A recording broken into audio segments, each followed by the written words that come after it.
ಶ್ರೀಗುರುಭ್ಯೋ ನಮಃ. ಹರಿ ಓಂ. ಜನ್ಮಾದ್ಯಸ್ಯ ಯತೋನ್ಮಯಾದಿತರತಶ್ಚಾರ್ಥೇಷ್ವಭಿಜ್ಞಸ್ವರಾಟ್ ತೇನೇ ಬ್ರಹ್ಮಹೃದಾಯಾದಿಕವಯೇ ಮುಹ್ಯಂತಿ ಯಂ ಸೂರಯಃ. ತೇಜೋ ವಾರಿಮೃದಾಂ ಯಥಾ ವಿನಿಮಯೋ ಯತ್ರ ತ್ರಿಸರ್ಗೋ ಮೃಷಾ ಧಾಮ್ನಾ ಸ್ವೇನ ಸದಾ ನಿರಸ್ತಕುಹಕಂ ಸತ್ಯಂ ಪರಂ ಧೀಮಹಿ.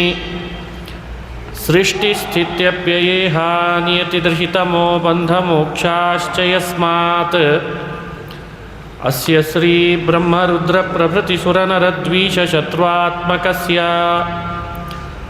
ವಿಷ್ಣೋರ್ವ್ಯಸ್ತಾಃ ಸಮಸ್ತಾಃ ಸಕಲಗುಣನಿಧಿಃ ಸರ್ವದೋಷವ್ಯಪೇತಃ ಪೂರ್ಣಾನಂದೋ ವ್ಯಯೋ ಯೋ ಗುರುರಪಿ ಪರಮಃ ಚಿಂತಯೇತಂ ಮಹಾಂತಂ. ನಾರಾಯಣಂ ನಮಸ್ಕೃತ್ಯ ನರಂ ಚೈವ ನರೋತ್ತಮಂ ದೇವೀಂ ಸರಸ್ವತೀಂ ವ್ಯಾಸಂ ತತೋ ಜಯಮುದೀರಯೇತ್. ಅಭ್ರಮಂ ಭಂಗರಹಿತಂ ಅಜಡಂ ವಿಮಲಂ ಸದಾ ಆನಂದತೀರ್ಥಮತುಳಂ ಭಜೆ ತಾಪತ್ರಯಾಪಹಂ. ಯಂ ಪ್ರವ್ರಜಂತಮನುಪೇತಮಪೇತಕೃತ್ಯಂ ದ್ವೈಪಾಯನೋ ವಿರಹಕಾತರಾಜುಹಾವ. ಪುತ್ರೇತಿ ತನ್ಮಯತಯಾ ತರವೋಪಿ ನೇದುಃ ತಂ ಸರ್ವಭೂತಹೃದಯಂ ಮುನಿಮಾನತೋಸ್ಮಿ. ಮೂಕೋಪಿ ಯತ್ಪ್ರಸಾದೇನ ಮುಕುಂದಶಯನಾಯತೆ ರಾಜರಾಜಾಯತೆ ರಿಕ್ತೋ ರಾಘವೇಂದ್ರಂ ತಮಾಶ್ರಯೇ. ಆಪಾದಮೌಲಿಪರ್ಯಂತಂ ಗುರುಣಾಮಾಕೃತಿಂ ಸ್ಮರೇತ್ ತೇನ ವಿಘ್ನಾಃ ಪ್ರಣಶ್ಯಂತಿ ಸಿದ್ಧ್ಯಂತಿ ಚ ಮನೋರಥಾಃ. ಶ್ರೀ ಹರಿವಾಯು ಗುರುಗಳ ಚರಣಾರವಿಂದಗಳಲ್ಲಿ ಭಕ್ತಿಪೂರ್ವಕ ಪ್ರಣಾಮಗಳನ್ನು ಅರ್ಪಿಸಿ ಭಾಗವತದ 9ನೇ ಸ್ಕಂದದಲ್ಲಿ ರಾಮಾವತಾರದ ಚರಿತ್ರೆಯನ್ನು ವರ್ಣನೆ ಮಾಡ್ತಾರೆ. ಶ್ರೀರಾಮನ ಚರಿತ್ರೆಯನ್ನು ಶ್ರವಣ ಮಾಡಬೇಕು. ಕಾರಣ ಏನು? ರಾಮ ಮರ್ಯಾದಾ ಪುರುಷೋತ್ತಮ. ರಾಮ ಮನುಷ್ಯರಿಗೆ ಹೇಗಿರಬೇಕು ಅಂತ ತಿಳಿಸ್ಲಿಕ್ಕೆ ಮಾಡಿದ ಅವತಾರ. ಆದ್ದರಿಂದ ರಾಮ ಅಂದರೆ ಆದರ್ಶ. ನಮ್ಮ ವ್ಯಕ್ತಿತ್ವವನ್ನು ನಾವು ತಿದ್ದುಪಡಿ ಮಾಡಿಕೊಳ್ಬೇಕಾದ್ರೆ ರಾಮನ ಚರಿತ್ರೆಯನ್ನು ಯಾವಾಗಲೂ ಸ್ಮರಣೆ ಮಾಡ್ತಿರಬೇಕು. ಅದಕ್ಕೆ ರಾಮನನ್ನು ಆದರ್ಶ ಅಂತ ಕರೀತಾರೆ. ಸಂಸ್ಕೃತದಲ್ಲಿರೋ ಆದರ್ಶ ಶಬ್ದಕ್ಕೆ ಕನ್ನಡಿ ಅಂತ ಅರ್ಥ. ಕನ್ನಡಿಯನ್ನು ಯಾವಾಗ ನೋಡ್ಕೊಳ್ತೇವೆ? ನಾವು ಮಾಡಿಕೊಂಡು ಅಲಂಕಾರದಲ್ಲಿ ಏನಾದರೂ ತಿದ್ದುಪಡಿ ಮಾಡ್ಕೋಬೇಕಾ ಅಂತ ನೋಡಬೇಕಾದ್ರೆ ಆ ಕನ್ನಡಿ ನೋಡ್ಕೊಳ್ತೇವೆ. ಸರಿ ಇದೆ ಅಂದರೆ ಸರಿ. ಹಾಗೆ ರಾಮ ಅನ್ನೋ ಕನ್ನಡಿಯನ್ನು ಯಾವಾಗ ನೋಡಬೇಕು? ನಮ್ಮ ವ್ಯಕ್ತಿತ್ವದಲ್ಲಿ ಏನಾದರೂ ತಿದ್ದುಪಡಿ ಮಾಡ್ಕೊಳ್ಳೋದಿದೆನಾ ಅನ್ನೋದು ರಾಮನ ಕನ್ನಡಿಯಿಂದ ತಿಳಿತದಂತೆ. ಇದು ರಾಮಾವತಾರದ ವಿಶೇಷತೆ. ಇನ್ನು ಭಾಗವತದ ದೃಷ್ಟಿಕೋನ ರಾಮಾವತಾರದ ಬಗ್ಗೆ ನೋಡೋದಾದರೆ ಇಲ್ಲಿ ವರ್ಣನೆ ಮಾಡಿದ್ದು ಒಂದು ಕಥೆ. ರಾಮ ಸೀತೆಯನ್ನು ಲಂಕೆಯಲ್ಲಿದ್ದಾಳೆ, ರಾವಣ ಅಪಹರಿಸ್ಕೊಂಡು ಹೋಗಿದ್ದಾನೆ ಅಂತ ಗೊತ್ತಾದ ಮೇಲೆ ಅವಳನ್ನಿನ್ನು ತರಬೇಕು ಅಂತಾದರೆ ರಾವಣನ ಜೊತೆಗೆ ಯುದ್ಧ ಮಾಡಿ ತರಬೇಕು. ಯುದ್ಧ ಮಾಡಬೇಕಾದ್ರೆ ಲಂಕಾಪಟ್ಟಣಕ್ಕೆ ಹೋಗಬೇಕು, ಸಮುದ್ರ ದಾಟಿ ಹೋಗಬೇಕು, ಸಮುದ್ರಕ್ಕೊಂದು ಸೇತುವೆ ಕಟ್ಟಬೇಕು. ಇದೆಲ್ಲ ಕಥೆಗಳನ್ನು ಕೇಳಿರ್ತೀವಿ. ಸಮುದ್ರಕ್ಕೆ ಸೇತುವೆ ಕಟ್ಟಬೇಕು ಅಂತ ಇಚ್ಛೆ ಪಟ್ಟು ರಾಮ ಸಮುದ್ರ ತೀರಕ್ಕೆ ಬಂದ. ದಕ್ಷಿಣ ಸಮುದ್ರ, ಭಾರತದ ದಕ್ಷಿಣ ಸಮುದ್ರ. ಆ ಸಮುದ್ರ ಭಾರಿ ಭಾರಿ ಅಲೆಗಳಿಂದ ಉಕ್ಕಿ ಉಕ್ಕಿ ಬರ್ತಾ ಇದೆ ಅಂತ. ಸಮುದ್ರ ಆಪರಿ ಉಕ್ಕಿ ಬರ್ತಾ ಇದ್ದಾಗ ರಾಮ ನೋಡಿದ. ಪ್ರಾರಂಭದಲ್ಲೇನೆ ನಮ್ಮ ಶೌರ್ಯವನ್ನು, ಪರಾಕ್ರಮವನ್ನು ತೋರಬಾರ್ದು, ಶತ್ರುಗಳಿಗೆ ತೋರಬಾರ್ದು ಅಂತಿದೆ. ಈ ಕೂಡಲೇ ಸಮುದ್ರದ ಮೇಲೆ ಪ್ರಹಾರ ಮಾಡೋದು ಬೇಡ, ಬಹಳ ಎತ್ತೆತ್ತರ ಅಲೆಗಳಿಂದ ಬರ್ತಾ ಇದೆ ಸಮುದ್ರ. ನೋಡೋಣ, ಒಂದು ದಿನ ಸಮಯ ಕೊಡೋಣ. ಇಂದಲ್ಲ ನಾಳೆ ಸಮುದ್ರನೂ ಕೂಡ ಅವನಿಗೆ ಗೊತ್ತಾಗ್ತದೆ ರಾಮ ಬಂದಿದ್ದಾನೆ, ಹಾಗಾಗಿ ಇಷ್ಟು ಉಕ್ಕೇರಬಾರ್ದು ಅಂತ ಗೊತ್ತಾಗ್ತದೆ, ದರ್ಪ ಇಳೀತದೆ ಅಂತ ಅಂದ್ಕೊಂಡ. ಒಂದು ರಾತ್ರಿ ಕಳೆದ, 2 ರಾತ್ರಿ ಕಳೆದ, ಸಮುದ್ರ ಇನ್ನೂ ಭೋರ್ಗರಿತಾನೇ ಇದೆ. ಆವಾಗ ರಾಮಚಂದ್ರ ಇನ್ನು ಸಮುದ್ರಕ್ಕೆ ಸಮಯ ಕೊಡೋದ್ರಲ್ಲಿ ಅರ್ಥ ಇಲ್ಲ ಅಂತ ಒಂದು ಸಲ ತನ್ನ ಕುಡಿನೋಟವನ್ನು ಸಮುದ್ರದ ಮೇಲೆ ಬೀರಿದ ಅಂತ ರಾಮಾಯಣದಲ್ಲಿ ಕಥೆ ಬರ್ತದೆ. ಆ ಕಥೆಯನ್ನು ಭಾಗವತದಲ್ಲಿ ಹೇಳ್ತಾರೆ ಶುಕಮುನಿಗಳು. ಯದ್ರೋಷ ತೀವ್ರ ಪರಿವೃತ್ತ ಕಟಾಕ್ಷಪಾತ ಸಂಭ್ರಾಂತ ನಕ್ರಮಕರೋ ಭಯಗೀರ್ಣ ಘೋಷಃ ಸಿಂಧುಶಿರಸ್ಯರ್ಹಣಃ ಪರಿಗೃಹ್ಯ ರೂಪೀ ಪಾದಾರವಿಂದಮುಪಗಮ್ಯ ಬಭಾಷಯೇತತ್. ಯದ್ರೋಷ ತೀವ್ರ ಪರಿವೃತ್ತ ಕಟಾಕ್ಷಪಾತ ಸಂಭ್ರಾಂತ. ರಾಮ ರೋಷದಿಂದ ಕುಡಿನೋಟವನ್ನು ಸಮುದ್ರದ ಮೇಲೆ ಹಾಕಿದ. ಕಟಾಕ್ಷಪಾತ ಸಂಭ್ರಾಂತ. ರಾಮನ ರೋಷದ ನೋಟ ಸಮುದ್ರದ ಮೇಲೆ ಬಿದ್ದಾಗ ಸಮುದ್ರದ ಒಳಗಿರುವ ನೀರೆಲ್ಲ ಬತ್ತಲಿಕ್ಕೆ ಶುರು ಆಯ್ತಂತೆ. ಸಮುದ್ರದ ನೀರು ಬತ್ತುತ್ತಿದೆ ಎಂದಾಗ ಮೊಸಳೆಗಳಿಗೆ, ಮೀನಿಗೆ, ತಿಮಿಂಗಿಲಿಗೆ ನೀರು ಕಡಿಮೆ ಆದಾಗೆ ಅವುಗಳಿಗೆ ಉಸಿರುಗಟ್ಟದಾಗ ಆಗ್ತವೆ. ಇದು ಅರ್ಥ ಆಯಿತು ಸಮುದ್ರನಿಗೆ. ಹೀಗೆ ಮುಂದುವರಿಸಿದರೆ ರಾಮ ಸೇತುವೆ ಕಟ್ಟೋದಲ್ಲ, ನಡ್ಕೊಂಡೇ ಹೋಗಿಬಿಡ್ತಾನೆ. ನೀರೆಲ್ಲ ಒಣಗೋಗ್ತದೆ. ತಕ್ಷಣಕ್ಕೆ ಬುದ್ಧಿ ಬಂತು ಸಮುದ್ರ ರಾಜನಿಗೆ. ಸಿಂಧುಶಿರಸ್ಯರ್ಹಣಂ ಪರಿಗೃಹ್ಯ ರೂಪೀ. ಸಿಂಧು ಅಂದರೆ ಸಮುದ್ರ ರಾಜ ವರುಣ. ಅರ್ಹಣಂ ಪರಿಗೃಹ್ಯ ಶಿರಸಿ. ಅರ್ಹಣ ಅಂದರೆ ರಾಮನಿಗೆ ಪೂಜೆ ಮಾಡಲಿಕ್ಕೆ ಬೇಕಾಗುವ ರತ್ನಗಳನ್ನು, ಹರಿವಾಣವನ್ನು ತಲೆ ಮೇಲೆ ಇಟ್ಟುಕೊಂಡು ರಾಮನ ಬಳಿಗೆ ಬಂದು ರಾಮ ಶಾಂತನಾಗುವಂತ ಪ್ರಾರ್ಥನೆ ಮಾಡಿದ್ನಂತೆ. ಏನಂತ ಸ್ತೋತ್ರ ಮಾಡಿದ ಸಮುದ್ರ ರಾಜ ರಾಮನನ್ನು ಕುರಿತು ಅಂತ ಭಾಗವತ ಹೇಳ್ತದೆ. ಸಮುದ್ರಕೃತ ರಾಮಸ್ತೋತ್ರ ಭಾಗವತದಲ್ಲಿ ಬಂದಿದೆ. ಆತ ಹೇಳ್ತಾನೆ ಸಮುದ್ರ ರಾಜ, ತಂತ್ವಾ ವಯಂ ಜಡಧಿಯೋ ನ ವಿದಾಮ ಭೂಮನ್ ಕೂಟಸ್ಥಮಾದಿಪುರುಷಂ ಜಗತಾಮಧೀಶಂ. ತಂತ್ವಾ ವಯಂ ಜಡಧಿಯ. ಸಮುದ್ರನ ಬಾಯಲ್ಲಿ ಬಂದ ಮಾತು. ಹೇ ರಾಮಚಂದ್ರ ಪ್ರಭೋ, ವಯಂ ಜಡಧಿಯ, ನಮಗೆ ಬುದ್ಧಿ ಇಲ್ಲ, ನಾವು ಜಡಬುದ್ಧಿಯವರು ಅಂತಂತಾನಂತ. ನೀನು ಕೂಟಸ್ಥ ಅಂದರೆ ನಿರ್ವಿಕಾರ, ಆದಿಪುರುಷ, ನಿನಗಿನ್ನೊಬ್ಬರ ಆದಿ ಇಲ್ಲ, ನೀನೇ ಎಲ್ಲ ಪುರುಷರಿಗೆ ಆದಿ. ನೀನು ಈ ಬಿಲ್ಲು ಬಾಣ ಹಿಡ್ಕೊಂಡು ಬಂದಿದ್ದಿ, ನೀನೇ ಆ ಆದಿಪುರುಷ ಅಂತ ಪತ್ತೆ ಹಚ್ಚಲಿಕ್ಕೆ ನನಗಾಗಲಿಲ್ಲ ಅಂತನ್ನಂತೆ. ವರುಣ ಈ ಮಾತನ್ನು ಆಡ್ತಾನೆ. ಕೂಟಸ್ಥಮಾದಿಪುರುಷಂ ಜಗತಾಮಧೀಶಂ ತ್ವಂ ಸತ್ವತಃ ಸುರಗಣಾನ್ ರಜಸಃ ಪ್ರಜೇಶಾನ್ ಮನ್ಯೋಶ್ಚ ಭೂತಪತಯಃ ಸ ಭವಾನ್ ಗುಣೇಶಃ. ಸತ್ವಗುಣದಿಂದ, ರಜೋಗುಣದಿಂದ ನೀನು ನಿಯಂತ್ರಣ ಮಾಡಿ ಪ್ರಪಂಚದೊಳಗೆ ಗೆಲುವು, ಸೋಲು, ಹುಟ್ಟು, ಸಾವು ಎಲ್ಲವನ್ನು ಉಂಟು ಮಾಡುವ ಮಹಾನುಭಾವ, ನೀನು ಮಾತ್ರ ಗುಣಪೂರ್ಣನೇ ಆಗಿದ್ದೀ ಅಂತಂತಾನೆ. ಗುಣೇಶಃ ಅಂದರೆ ಸತ್ವರಜಸ್ತಮೋ ಗುಣಗಳನ್ನು ಯಾರಲ್ಲಿ ಯಾವಾಗ ಉಂಟು ಮಾಡಬೇಕು ಅನ್ನೋದು ನಿನಗೆ ಗೊತ್ತು. ದೇವತೆಗಳಂಥವರಿಗೂ ಕೂಡ ಸತ್ವಗುಣ ಪ್ರೇರಣೆ ಮಾಡಲಿಕ್ಕೂ ಬರ್ತದೆ ಪರಮಾತ್ಮನಿಗೆ. ಅವರೊಳಗೆ ರಜೋಗುಣ ಪ್ರೇರಣೆ ಮಾಡಿ ಮೋಹ ಕವಿಯೋ ಹಾಗೆ ಮಾಡಲಿಕ್ಕೂ ಬರ್ತದೆ ಭಗವಂತನಿಗೆ. ಅದಕ್ಕೆ ಗುಣೇಶ.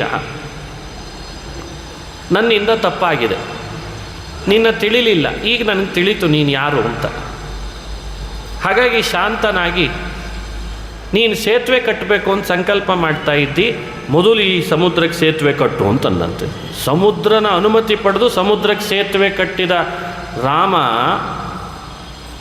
ಸಮುದ್ರದ ಅನುಮತಿ ಪಡೆದು ನೋಡಿ ಆತ ಹೇಳ್ತಾನೆ, ಕಾಮಂ ಪ್ರಯಾಹಿ ಜಹಿ ವಿಶ್ರವಸೋವಮೇಹಂ ತ್ರೈಲೋಕ್ಯ ರಾವಣಮವಾಪ್ನುಹಿ ವೀರಪತ್ನೀಂ ಬಧ್ನೀಹಿ ಸೇತುಮಿಹ ತೇ ಯಶಸೋ ವಿತತ್ಯೈ ಗಾಯಂತಿ ದಿಗ್ವಿಜಯಿನೋ ಯಮುಪೇತ್ಯ ಭೂಪಾಃ. ಸಮುದ್ರರಾಜನ ಮಾತು. ಕಾಮಂ ಪ್ರಯಾಹಿ ವಿಶ್ರವಸೋ ಅವಮೇಹಂ ಜಹಿ. ಹೇ ವೀರ, ತೇ ಪತ್ನೀಂ, ನಿನ್ನ ಹೆಂಡತಿಯನ್ನು ನೀನು ಪಡಿಬೇಕಾಗಿದೆ. ಅವಾಪ್ನುಹಿ ವಿಶ್ರವಸೋ ಅವಮೇಹಂ ತ್ರೈಲೋಕ್ಯ ರಾವಣಂ. ವಿಶ್ರವಸ್ ಅಂತ ಋಷಿಗಳು, ಅವರ ಮಲದಂತೆ ಹುಟ್ಟಿದವನು ರಾವಣ ಅಂತ ಹೇಳ್ತಾನೆ ಸಮುದ್ರ ರಾಜ. ಅವಮೇಹ ಅಮೇಧ್ಯ, ಅಂಥ ರಾವಣನನ್ನು ನೀನು ಸಂಹಾರ ಮಾಡು. ಲಂಕೆಗೆ ಹೋಗು, ಅವನನ್ನು ಸಂಹಾರ ಮಾಡು, ನಿನ್ನ ಪತ್ನಿಯನ್ನು ಪಡಿ. ಅಷ್ಟನ್ನು ಮಾಡಲಿಕ್ಕೆ ಈ ಸಮುದ್ರದಲ್ಲಿ ಒಂದು ಸೇತುವೆಯನ್ನು ಕೂಡ ಕಟ್ಟು ಅಂತನ್ನಂತ. ಬಧ್ನೀಹಿ ಸೇತುಮಿಹ ತೇ ಯಶಸೋ ವಿತತ್ಯೈ. ಸೇತುವೆ ಕಟ್ಟಲೇಬೇಕು ಅಂತೇನಿಲ್ಲ, ನೀನು ಹಾಗೇನೂ ಮಾಡ್ಬೋದು. ಹನುಮಂತನನ್ನು ಕರೆದು ನಿನ್ನ ಹೆಗಲ ಮೇಲೆ ಕೂಡ್ತೇನೆ, ನನ್ನನ್ನು ಲಂಕೆಗೆ ಹಾರಿಸ್ಕೊಂಡು ಹೋಗಿ ಕರ್ಕೊಂಡು ಹೋಗು ಅಂತಂದರೆ ಹೋಗ್ಲಿಕ್ಕಾಗಲ್ವೇ? ಹನುಮಂತನೂ ಬೇಡ, ರಾಮನೇ ತನ್ನ ಇಚ್ಛಾ ಮಾತ್ರದಿಂದ ಲಂಕೆಗೆ ಹೋಗಬೇಕು ಅಂತಂದರೆ ಲಂಕೆಗೆ ಹೋಗಿ ನಿಲ್ಲಿಕ್ಕಾಗಲ್ವೇ? ಲಂಕೆಗೆ ಹೋಗೋದೂ ಬೇಡ, ಸಮುದ್ರದ ನೀರೇ ಬತ್ತಿಸ್ತಾನೆ ಕಣ್ಣಿನ ನೋಟದಿಂದ ಅಂದಮೇಲೆ ಅದೇ ದಡದಲ್ಲೇ ನಿಂತು ಬಿಲ್ಲಿಗೆ ಬಾಣ ಹೂಡಿ ರಾವಣನ ತಲೆ ಕತ್ತರಿಸ್ಲಿ ಅಂತಂದರೆ ರಾವಣನ ತಲೆ ಕತ್ತರಿಸ್ಲಿಕ್ಕೆ ಆಗ್ತಿರ್ಲಿಲ್ವೇ? ಯೋಚನೆ ಮಾಡಬೇಕಲ್ಲ ಇದ್ರ ಬಗ್ಗೆ ನಾವೆಲ್ಲ. ಆದರೂ ರಾಮ ಹೀಗೀಗೆ ರಾಮಾಯಣ ನಡಿಬೇಕು ಅಂತ ಇಚ್ಛೆ ಪಟ್ಟಿದ್ದ, ಹಾಗೆ ನಡೆಸ್ತಾನೆ. ಅದಕ್ಕೆ ಸಮುದ್ರ ರಾಜ ಹೇಳ್ತಾನೆ, ಬಧ್ನೀಹಿ ಸೇತು ಮಿಹತೆ, ಕಟ್ಟು ಸೇತುವೆಯನ್ನು, ತೇ ಯಶಸ್ಸೋ ವಿತತ್ಯೈ ಅಂತಂದ. ಸೇತುವೆ ಯಾಕೆ ಕಟ್ಟಬೇಕು ಅಂದರೆ ನಿನ್ನ ಕೀರ್ತಿ ಎಲ್ಲೆಡೆಯಲ್ಲೂ ಹರಡಬೇಕು. ಮುಂದೆ ಬರುವ ರಾಜರೆಲ್ಲ ರಾಮನ ಪರಾಕ್ರಮ ಎಂಥದ್ದು, ರಾಮನ ಪೌರುಷ ಎಂಥದ್ದು ಅಂತ ಗಾನ ಮಾಡಬೇಕು. ಸಮುದ್ರಕ್ಕೆ ಸೇತುವೆ ಕಟ್ಟಿದಂಥ ಪೌರುಷ ಅಂತ ಎಲ್ಲರೂ ಗಾನ ಮಾಡಬೇಕು. ಅಂಥ ಒಂದು ನಿನ್ನ ಮಹಿಮೆಯನ್ನು ತೋರ್ಪಡಿಸ್ಬೇಕು. ಎಲ್ಲ ಕ್ಷತ್ರಿಯರು ನಿನ್ನನ್ನು ಕೊಂಡಾಡಬೇಕು. ಅಂಥ ಸೇತುವೆಯನ್ನು ಕಟ್ಟು ಅಂತ ಪ್ರಾರ್ಥನೆ ಮಾಡಿಕೊಂಡಂತೆ. ಇದೆಲ್ಲ ಇದು ಸಮುದ್ರ ರಾಜ ರಾಮನನ್ನು ಕುರಿತು ಮಾಡಿದಂಥ ಸ್ತೋತ್ರ ಅಂತ ಭಾಗವತ ಉಲ್ಲೇಖ ಮಾಡ್ತದೆ. ಇದು ನಮಗೆ ಕೊಡುವ ಸಂದೇಶ. ರಾಮಾವತಾರದಲ್ಲಿ ಸಮುದ್ರದ ನೀರು ಬತ್ತಿಸಿದ್ದು, ಸಮುದ್ರ ಬಂದು ರಾಮನನ್ನು ಸ್ತೋತ್ರ ಮಾಡಿ ಕಟ್ಟು ಸೇತುವೆ ಅಂತ ಹೇಳಿದ್ದು, ಇದೆಲ್ಲ ರಾಮಾವತಾರದ ಚರಿತ್ರೆ ನಮಗೆ ಕೊಡುವ ಸಂದೇಶ. ಏನು ಸಂದೇಶ? ನಾವು ಕೂಡ ಸಮುದ್ರ ಒಣಗಿಸ್ಬೇಕಾಗಿದೆ. ಸಮುದ್ರ ಒಣಗಿದಿದ್ದರೆ ನಾವ್ಯಾರೂ ಇದರಿಂದ ಪಾರುಗಾಣಲಿಕ್ಕಾಗಲ್ಲ. ಸಮುದ್ರ ಅಂತ ಯಾವುದನ್ನು ಕರಿತಾ ಬಂದಿದ್ದೇವೆ ಮೊದಲಿಂದ ಭಾಗವತದಲ್ಲಿ? ಸಂಸಾರ ಸಾಗರ. ಅದನ್ನು ಒಣಗಿಸಿದರೆ ಮಾತ್ರ ನಾವೆಲ್ಲ ದಾಟ್ಬೋದು, ಅಥವಾ ಅದಕ್ಕೊಂದು ಸೇತುವೆನಾದರೂ ಬೇಕು. ಭಗವಂತನಿಗೆ ಏಷ ಸೇತು ಅಂಥೇಳಿ ಐತರೇಯ ಉಪನಿಷತ್ತಿನಲ್ಲಿ ಸೇತು ಅಂತ ಕರೆದಿದ್ದಾರೆ. ಏಷ ಪಂಥಾ ಯಸ್ ಸೇತುರಿ ಜನಾನಾಂ ಅಂತ ವೇದಗಳು ಭಗವಂತನನ್ನು ಸೇತು ಅಂತ ಕರೀತದೆ. ಸೇತು ಅಂದರೆ ಸೇತುವೆ. ಸಮುದ್ರನೇ ಇಲ್ಲದೆ ಸೇತುವೆ ಏನು ಮಾಡೋದು? ಭಗವಂತನೇ ಒಂದು ಸೇತುವೆ ಅಂತ ಉಪಾಸನೆ ಮಾಡಬೇಕಂತೆ. ಯಾವುದಕ್ಕೆ ಸೇತುವೆ? ಸಂಸಾರ ಸಮುದ್ರ ದಾಟಿಸ್ಲಿಕ್ಕೆ ರಾಮನೇ ನಮಗೆ ಸೇತುವೆ ಅಂತ ಅರ್ಥ. ಈ ಅಭಿಪ್ರಾಯದಿಂದ ರಾಮನ ಚರಿತ್ರೆಯನ್ನು, ಇಲ್ಲಿ ಬಂದ ಕಥೆಯನ್ನು ನಾವು ಸಂದೇಶವಾಗಿ ತಿಳ್ಕೊಳ್ಬೇಕು. ಇನ್ನು ರಾಮಾವತಾರದ ಚರಿತ್ರೆಯನ್ನು ಸಂಕ್ಷಿಪ್ತವಾಗಿಯೂ ಹೇಳಿದ್ದಿದೆ. ಗುರ್ವರ್ಥೇ ತ್ಯಕ್ತರಾಜ್ಯ ವ್ಯಚರದನುವನಂ ಪದ್ಮಪದ್ಭ್ಯಾಂ ಪ್ರಿಯಾಯಾಃ ಪಾಣಿಸ್ಪರ್ಶಾ ಕ್ಷಮಾಭ್ಯಾಂ ಮೃಜಿತಪಥಿರುಜೋ ಯೋ ಹರೀಂದ್ರಾನುಜಾಭ್ಯಾಂ. ಇದೊಂದೇ ಶ್ಲೋಕದಲ್ಲಿ ಗುರುವರ್ಥೇ ತ್ಯಕ್ತರಾಜ್ಯ ಅನ್ನೋ ಮಾತಿನ ಮೂಲಕ ರಾಮಾವತಾರದ ವಿಶೇಷತೆಯನ್ನೆಲ್ಲ ಅನುಸಂಧಾನ ಮಾಡಿದ್ದು ಇದೆ ಹಿರಿಯರು. ಅತ್ಯದ್ಭುತ ರಾಮಚಂದ್ರ ಅಂದರೆ ಪೌರುಷ ಮೆರೆದವ, ಸ್ವಾವಲಂಬಿ ಬದುಕನ್ನು ಹೇಗೆ ನಡೆಸಬೇಕು ಅಂತ ಜಗತ್ತಿಗೆ ಹೇಳಿಕೊಟ್ಟವ. ತಂದೆಯ ಮೇಲೆ ಮಕ್ಕಳಾದವರು ಎಷ್ಟು ಶ್ರದ್ಧೆಯಿಂದ ನಡ್ಕೊಳ್ಬೇಕು ಅಂತ ಜಗತ್ತಿಗೆ ತಿಳಿಸಿಕೊಟ್ಟವ. ಪ್ರಜೆಗಳಿಗೆ ಹಿತಚಿಂತನೆ, ಪ್ರಜೆಗಳಿಗೆ ಹಿತವನ್ನು ಉಂಟು ಮಾಡಿದವ. ಅದೇ ಶತ್ರುಗಳಿಗೆ ಮಾತ್ರ ಭಯಂಕರನಾದವ. ಒಬ್ಬ ವ್ಯಕ್ತಿ ಭೂಮಿಯಲ್ಲಿ ಬಂದಾತ ಮನುಷ್ಯ ತನ್ನ ಬದುಕಿನಲ್ಲಿ ಹೀಗೀಗೆ ನಿರ್ಧಾರಗಳನ್ನು ತಗೊಂಡ್ರೆ ಅದು ಅವನ ಏಳಿಗೆ ಕಾರಣ ಆಗ್ತದೆ ಅಂತ ತಿಳಿಸ್ಬೇಕು ಅಂದರೆ ಅದು ರಾಮನಿಂದ ತಿಳಿಬೇಕಂತ.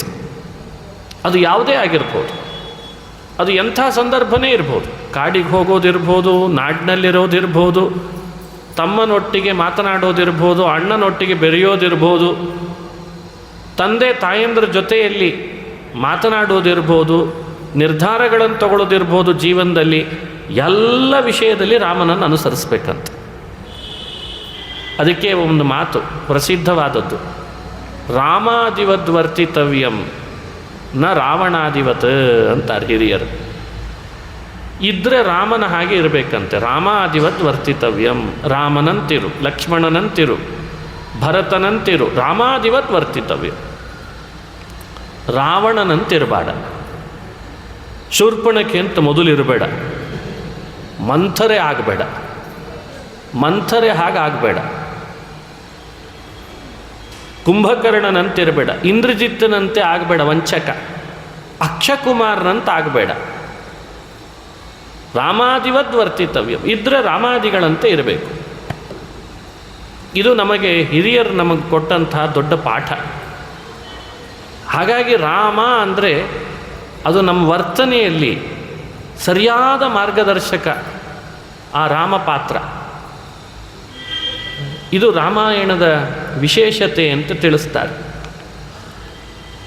ಇನ್ನು ಶತ್ರುಗಳನ್ನು ಸಂಹಾರ ಮಾಡಿ ರಾಮಚಂದ್ರ ರಾವಣನನ್ನು ಸಂಹಾರ ಮಾಡಿ ಭೂಭಾರ ಹರಣ ಮಾಡಿ ಸೀತೆಯನ್ನು ಕರ್ಕೊಂಡು ಲಂಕಾಪಟ್ಟಣಕ್ಕೆ ಅಂತ ಮರಳ್ತಾನೆ. ಇದು ಲಂಕಾಪಟ್ಟಣದಿಂದ ಅಯೋಧ್ಯೆಗೆ ಅಂತ ಮರಳಿ ಕರ್ಕೊಂಡು ಬರ್ತಾನೆ, ತಾನು ರಾಜನಾಗ್ತಾನೆ ಅಂತ ಕಥೆ ಕೇಳ್ತೀವಿ ರಾಮಾಯಣದೊಳಗೆ. ಆ ಚರಿತ್ರೆಯನ್ನು ಕೂಡ ಭಾಗವತದಲ್ಲಿ ವರ್ಣನೆ ಮಾಡ್ತಾರೆ. ರಾಮ ಬರೋವರೆಗೂ ಪಾದುಕೆಯಿಂದ ರಾಜ್ಯಭಾರ ನಡೆಸ್ತಾ ಇದ್ದಂತೆ ಭರತ. ನೋಡಿ, ಆ ಶ್ಲೋಕ ಹೀಗಿದೆ: ಪಾದುಕೆ ಶಿರಸಿನ್ಯಸ್ಯ ರಾಮಂ ಪ್ರತ್ಯುದ್ಯತೋಗ್ರಜಂ ನಂದಿಗ್ರಾಮಾತ್ ಸ್ವಶಿಬಿರಾತ್ ಗೀತವಾದಿತ್ರ ನಿಸ್ವನೈಹಿ ಅಂತ ಹೇಳ್ತಾರೆ. ಭರತನಿಗೆ ರಾಮನ ಮೇಲೆ ಎಷ್ಟು ಭಕ್ತಿ ಇತ್ತು. ರಾಮ ನಾನು ಬರಲಾರೆ ಅಂತ ನಿಷೇಧ ಮಾಡಿದರೆ, ಸರಿ ನಿನ್ನ ಪಾದುಕೆನೇ ಕೊಡು ಅಂತ ತಲೆ ಮೇಲೆ ಇಟ್ಟುಕೊಂಡು ರಾಮ ಬಂದಿದ್ದರೆ ಎಷ್ಟು ವೈಭವದಿಂದ ಅವನನ್ನು ಕರ್ಕೊಂಡು ಹೋಗಿ ಸಿಂಹಾಸನದಲ್ಲಿ ಕೂಡಿಸಿ ಅಭಿಷೇಕ ಮಾಡ್ತಿದ್ನೋ ಅಷ್ಟೇ ವೈಭವದಿಂದ ಭರತ ಪಾದುಕೆಗೆ ಮಾಡಿದ್ನಂತೆ. ಅಷ್ಟೇ ವೈಭವದಿಂದ ಪಾದುಕೆ ಸಿಂಹಾಸನದಲ್ಲಿಟ್ಟ. ಇಟ್ಟೇನು ಮಾಡಿದ ಅದನ್ನು ವಿವರಣೆ ಕೊಡ್ತಾರೆ. ಪಾದುಕೇನ್ಯಸ್ಯ ಪುರತಃ ಪ್ರಾಂಜಲಿರ್ಬಾಷ್ಪಲೋಚನಃ ತಮಾಶ್ಲಿಷ್ಯ ದೃಢಂ ದೌರ್ಭ್ಯಾಂ ಸ್ನಾಪಯನ್ ನೇತ್ರ ಜಲೈಹಿ ಅಂತಾರೆ. ಪಾದುಕೆಗಳನ್ನಿಟ್ಟೆ ಎರಡೂ ಕೈಗಳನ್ನು ಜೋಡಿಸಿ ಭರತ ಅದರ ಮುಂದೆ ನಿಂತು ಕಣ್ತುಂಬ ನೀರು ಸುರಿಸ್ತಿದ್ದಂತೆ. ಇದೇ ನನ್ನ ಬಳಿಯಲ್ಲಿ ರಾಮ ರಾಮ ಅಂತ ವಿವರಣೆ ಕೊಡುವಾಗ ಹೇಳ್ತಾರೆ. ಆ ಪಾದುಕೆನೇ ಅಯೋಧ್ಯೆಯ ವಾಸಿಗಳಾದ ಪಟ್ಟಣಿಗರಿಗೆ ಸತ್ಯ ಅಸತ್ಯ, ನ್ಯಾಯ ಅನ್ಯಾಯ ಎಲ್ಲ ಥರದ ವ್ಯವಸ್ಥೆಗಳ ಆಳ್ವಿಕೆಯನ್ನು ಅದು ನೋಡ್ಕೊಳ್ತಿತ್ತಂತೆ. ಭಾಗವತದಲ್ಲಿ ಇದೊಂದು ವಿಶೇಷ. ಪಾದುಕೆ ಭರತೋ ಅಗೃಹಾತ್ ಚಾಮರವ್ಯಜನೆ ಶುಭೆ ಅಂತೆಲ್ಲ ವಿವರಣೆ ಕೊಡ್ತಾರೆ. ಅಷ್ಟು ವಿಶೇಷ ಶಕ್ತಿ ಪಾದುಕೆಗಳಲ್ಲಿತ್ತು ಅಂತಂತಾರೆ. ಯಾಕಿಷ್ಟು ವಿವರಣೆ ಕೊಡ್ತದೆ? ರಾಮನ ಬಗ್ಗೆ ಆಮೇಲೆ ಕೇಳೋಣ. ಪಾದುಕೆನೇ ಹೀಗಿರಬೇಕಾದ್ರೆ ರಾಮ ಹೇಗಿರಬೇಡ ಅಂತ ಅರ್ಥ ಮಾಡಿಕೊಳ್ಬೇಕು. ರಾಮ ಧರಿಸ್ತಿದ್ದ ಪಾದುಕೆಗೆ ಇಷ್ಟು ಶಕ್ತಿ. ಅದಕ್ಕೆ ಮಂತ್ರಾಲಯ ಪ್ರಭುಗಳು ರಾಮಾಯಣದ ಕಥೆಯನ್ನೆಲ್ಲ ಸಂಗ್ರಹಿಸಿ ರಾಮಚಾರಿತ್ರ್ಯ ಮಂಜರಿ ಅಂತ ಒಂದು ಚಿಕ್ಕ ಸ್ತೋತ್ರ ಮಾಡಿಕೊಟ್ಟಿದ್ದಾರೆ. ಅವರು ರಾಮನ ಪಾದುಕೆಯ ಬಗ್ಗೆ ಈ ಮಾತು ಹೇಳ್ತಾರೆ. ದತ್ವಾಸ್ಮೈ ಪಾದುಕೆ ಸ್ವೇ ಕ್ಷಿತಿಭರಣ ಕೃತೌ ಪ್ರೇಷ್ಯತಂ ಕಾಕನೇತ್ರಂ ವ್ಯಸ್ಯಾರಾಧ್ಯೋತ್ರಿನಾಮ್ನಾ. ನೋಡಿ, ಇದು ಮಂತ್ರಾಲಯ ಪ್ರಭುಗಳ ಮಾತು. ದತ್ವಾ ಅಸ್ಮೈ ಸ್ವೇ ಪಾದುಕೆ ಅಂತಂತಾರೆ. ತನ್ನದೇ ಆದ ಪಾದುಕೆಗಳನ್ನು ಭರತನಿಗೆ ಕೊಟ್ಟಂತೆ. ಏಕೆಂದರೆ ಭರತ ಒಂದು ಆಕ್ಷೇಪ ವ್ಯಕ್ತಪಡಿಸ್ತಾನೆ, ತಂದೆ ಮಾತನ್ನು ನಡೆಸಬೇಕು, ಮಕ್ಕಳಾದವರಿಗೆ ಕರ್ತವ್ಯ ಅಂತಂತ ಇದ್ದೀ. ಬಹಳ ಸಂತೋಷ, ಅದು ಮಾಡಬೇಕು, ಅದಕ್ಕೆ ಮುಂದೆ ಮಾತೇ ಇಲ್ಲ. ಆದರೆ ರಾಮ ಒಬ್ಬ ಕ್ಷತ್ರಿಯ ರಾಜಕುಮಾರನಾಗಿ ಮೇಲಾಗಿ ಜ್ಯೇಷ್ಠ ಭ್ರಾತೃ ಅಂತನಿಸಿ ರಾಜ್ಯದ ಪ್ರಜೆಗಳನ್ನೆಲ್ಲ ನೋಡಿಕೊಂಡು ಅವರಿಗೆ ಹಿತಚಿಂತನೆ ಮಾಡಿ ಅವರ ರಕ್ಷಣೆ ಕೊಡಬೇಕಾದದ್ದು ಕೂಡ ಕ್ಷತ್ರಿಯ ರಾಜಕುಮಾರನ ಕರ್ತವ್ಯ. ನೀನದನ್ನು ಬಿಟ್ಟಾಗ್ತದಲ್ಲ, ಈ ಧರ್ಮ ಹೇಗೆ ಮಾಡ್ತಿ ಅಂತ ಕೇಳಿದ್ನಂತೆ. ರಾಮನನ್ನು ಆಕ್ಷೇಪಿಸೋದು ಭರತನ ಉದ್ದೇಶ ಆಗಿರಲಿಲ್ಲ. ಈ ಆಕ್ಷೇಪದ ಮಾತು ಕೇಳಿ ಆದರೂ ನನ್ನ ಮನೆಗೆ ಬಂದುಬಿಡ್ತಾನೇನೋ ಅಯೋಧ್ಯೆಗೆ ರಾಮ ವಾಪಸ್ ಬಿಟ್ಟು ವನವಾಸ ಅಂತ ಅಪೇಕ್ಷೆಯಿಂದ ಕೇಳಿದ್ದ ಅಷ್ಟೆ. ಅದಕ್ಕೆ ರಾಮ ಏನು ಮಾಡಿದ? ತಂದೆ ಮಾತನ್ನೂ ಪಾಲನೆ ಮಾಡಬೇಕು, ಭರತ ಈಗ ತಾನೇ ಮಾಡಿದ ಆಕ್ಷೇಪಕ್ಕೆ ಸಮಾಧಾನವೂ ಸಿಗಬೇಕು. ಅದಕ್ಕೆ ಎರಡೂ ತನ್ನ ಪಾದುಕೆಗಳನ್ನು ಕೊಟ್ಬಿಟ್ಟು. ಮಂತ್ರಾಲಯ ಪ್ರಭುಗಳು ಹೇಳ್ತಾರೆ, ಕ್ಷಿತಿಭರಣ ಕೃತವು ಪಾದುಕೆ ನ್ಯಸ್ಯ ಅಂತಂತಾರೆ. ಪಾದುಕೆ ಯಾಕೆ ಕೊಟ್ಟ? ಭರತನ ಮೇಲಿರುವ ಪ್ರೇಮದಿಂದ ಕೊಟ್ಟ ಅನ್ನೋದು ಒಂದಾದರೆ, ಭೂಮಿಯಲ್ಲಿ ಆಳ್ವಿಕೆ ನಡೆಸ್ತಾ ರಾಮನೇ ಇದ್ದರೆ ಏನೆಲ್ಲ ಆಗಬೇಕಿತ್ತೋ ಅದೆಲ್ಲ ಪಾದುಕೆ ಮಾಡ್ತದೆ ಅಂತ ಕೊಟ್ಟನಂತೆ. ಕ್ಷಿತಿ ಭರಣ ಕರ್ತವು. ಅಯೋಧ್ಯೆಯಲ್ಲಿ ನಾನಿಲ್ಲ ಅಂತ ವ್ಯಥೆ ಪಡೋ ಹಾಗಿಲ್ಲ ಭರತ, ನೀನು ನನ್ನ ಪಾದುಕೆ ಇದೆ ಅಂದರೆ ನಾನಿದ್ದೇನೆ ಅಂಥೇಳಿ ಅರ್ಥ. ಯಾರೇ ಯಾವುದೇ ವ್ಯಾಜ್ಯ ತೊಗೊಂಡು ಬಂದರೆ, ಒಂದು ಪ್ರಜೆಗಳು ಒಂದಲ್ಲ ಒಂದು ವಿಷಯದಲ್ಲಿ ವ್ಯಾಜ್ಯ ತೊಗೊಂಡು ಬರ್ತಾರೆ. ವ್ಯಾಜ್ಯ ಅಂದರೆ ಗೊತ್ತಾಗ್ತದೆ, ಏನೋ ಒಂದು ನ್ಯಾಯವೋ ಅನ್ಯಾಯವೋ ಬಿಡಿಸ್ಬೇಕಾಗ್ತದೆ. ಯಾರು ಬಿಡಿಸ್ಬೇಕು? ದಂಡನಾಯಕನಾಗಿ ರಾಜನೇ ಅಲ್ವೇ? ರಾಮ ಹೇಳಿದ್ನಂತೆ, ಯಾವುದೇ ವ್ಯಾಜ್ಯ ಯಾರೇ ತಗೊಂಡು ಬಂದರೂ ಈ ಪಾದುಕೆ ಮುಂದೆ ನಿಲ್ಲಿಸಿ ಅವ್ರಿಗೆ ಬೇಕಾದ ವ್ಯಾಜ್ಯವನ್ನು ಬಗೆಹರಿಸೋ ರೀತಿಯಲ್ಲಿ ಮಾಡ್ತೇನೆ, ಈ ಪಾದುಕೆ ತೊಗೊಂಡು ಹೋಗ್ಬಿಡು ಅಂತ ಅಂದ್ಬಿಟ್ನಂತೆ. ಎಷ್ಟು ಶಕ್ತಿ ರಾಮನ ಪಾದುಕೆಗಿದೆ, ಪಾದಗಳಿಗಿದೆ. ಅದಕ್ಕೆ ವಾದರಾಜರು ಭಗವಂತನ ಪಾದವನ್ನೇ ಸ್ತೋತ್ರ ಮಾಡ್ತಾರೆ ರಾಮೇಶ್ವರದ ಹತ್ರ ಬಂದಾಗ. ರಾಮ, ನಿನ್ನ ಈ ಪಾದ ನನಗೆ ಏನೆಲ್ಲ ಕೊಡಬಲ್ದು ಅಂತ ರಾಮಾಯಣದ ಕಥೆ ಕೇಳಿದಾಗ ಅರ್ಥ ಆಗಿದೆ, ಅಷ್ಟನ್ನು ಕೊಟ್ಟುಬಿಡು ಅಂತ ಕೇಳ್ತಾರೆ ಅವರು. ಯಾಕಂದರೆ ಇದೇ ಪಾದ ತಾನೇ ಆ ಕಲ್ಲಾದ ಅಹಲ್ಯೆಯನ್ನು, ಅಲ್ಲಿಯೂ ಪಾತಿವ್ರತ್ಯದ ಶಂಕೆ ಬಂದು ಬೇಡ ಬೇಡ ನನಗೆ ಅಂತ ಗೌತಮರು ಯಾರನ್ನ ದೂರಪಡಿಸಿದ್ರೋ, ನಿನ್ನ ಪಾದ ಸ್ಪರ್ಶ ಮಾಡಿದ ಮೇಲೆ ತಾನೇ ಅವರಿಬ್ಬರು ಒಂದಾಗಿದ್ದು. ಪಾತಿವ್ರತ್ಯ ಪರೀಕ್ಷಯಾಖ್ಯ ಲಲನ. ಪಾತಿವ್ರತ್ಯ ಪರೀಕ್ಷೆಯಾಖ್ಯ ಲಲನ, ಪಾತಿವ್ರತ್ಯದ ಪರೀಕ್ಷೆ. ಅವಳೇನು ಮಾಡಬೇಕು? ಅಂಥ ಅಹಲ್ಯೆಗೆ ನೀನು ಪಾದಸ್ಪರ್ಶ ಮಾಡಿದ್ದಿ ಅನ್ನೋ ಮುದ್ರಿಕೆ, ರಾಮನ ಪಾದಸ್ಪರ್ಶನೇ ಒಂದು ದೊಡ್ಡ ಅಂಕಿತ ಆಯ್ತಂತೆ. ಇನ್ನೊಂದು ಸಲ ಅವಳ ಬಗ್ಗೆ ಸಂಶಯ ಪಡೋ ಹಾಗಿಲ್ಲ. ಅವಳು ಪರಿಶುದ್ಧಳಿದ್ದಾಳೆ ಗೌತಮರೇ, ಇನ್ಮೇಲಿಂದಲಾದರೂ ಒಂದಾಗಿರ್ರಿ ಅಂತ. ಇದನ್ನು ಮಾಡಿದ್ದು ಯಾರು? ರಾಮನ ಪಾದಕೆ ಅಲ್ವೇ? ರಾಮನ ಪಾದ ಅಲ್ವೇ?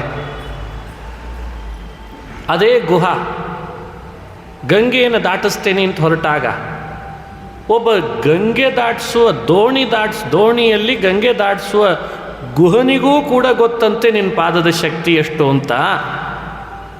ದೋಣಿ ಓಡಿಸೋನಿಗೂ ರಾಮನ ಪಾದದ ಶಕ್ತಿ ಗೊತ್ತು. ಅದಕ್ಕೆ ಗಂಗೆ ನೀರನ್ನೇ ತಂದು ಗಂಗೆಯ ದಡದಲ್ಲಿ ಕೂಡಿಸಿ ಇದೇ ಪಾದವನ್ನೇ ತೊಳೆದು ಸಂಸಾರದ ಸಾಗರನೇ ದಾಟಿಸೋ ವರ ಕೇಳಿದ್ನಲ್ಲ, ಅದನ್ನು ಕೊಟ್ಟದ್ದು ಈ ಪಾದ ಅಲ್ವೇ? ಇದು ರಾಮನ ಪಾದದ ಶಕ್ತಿ.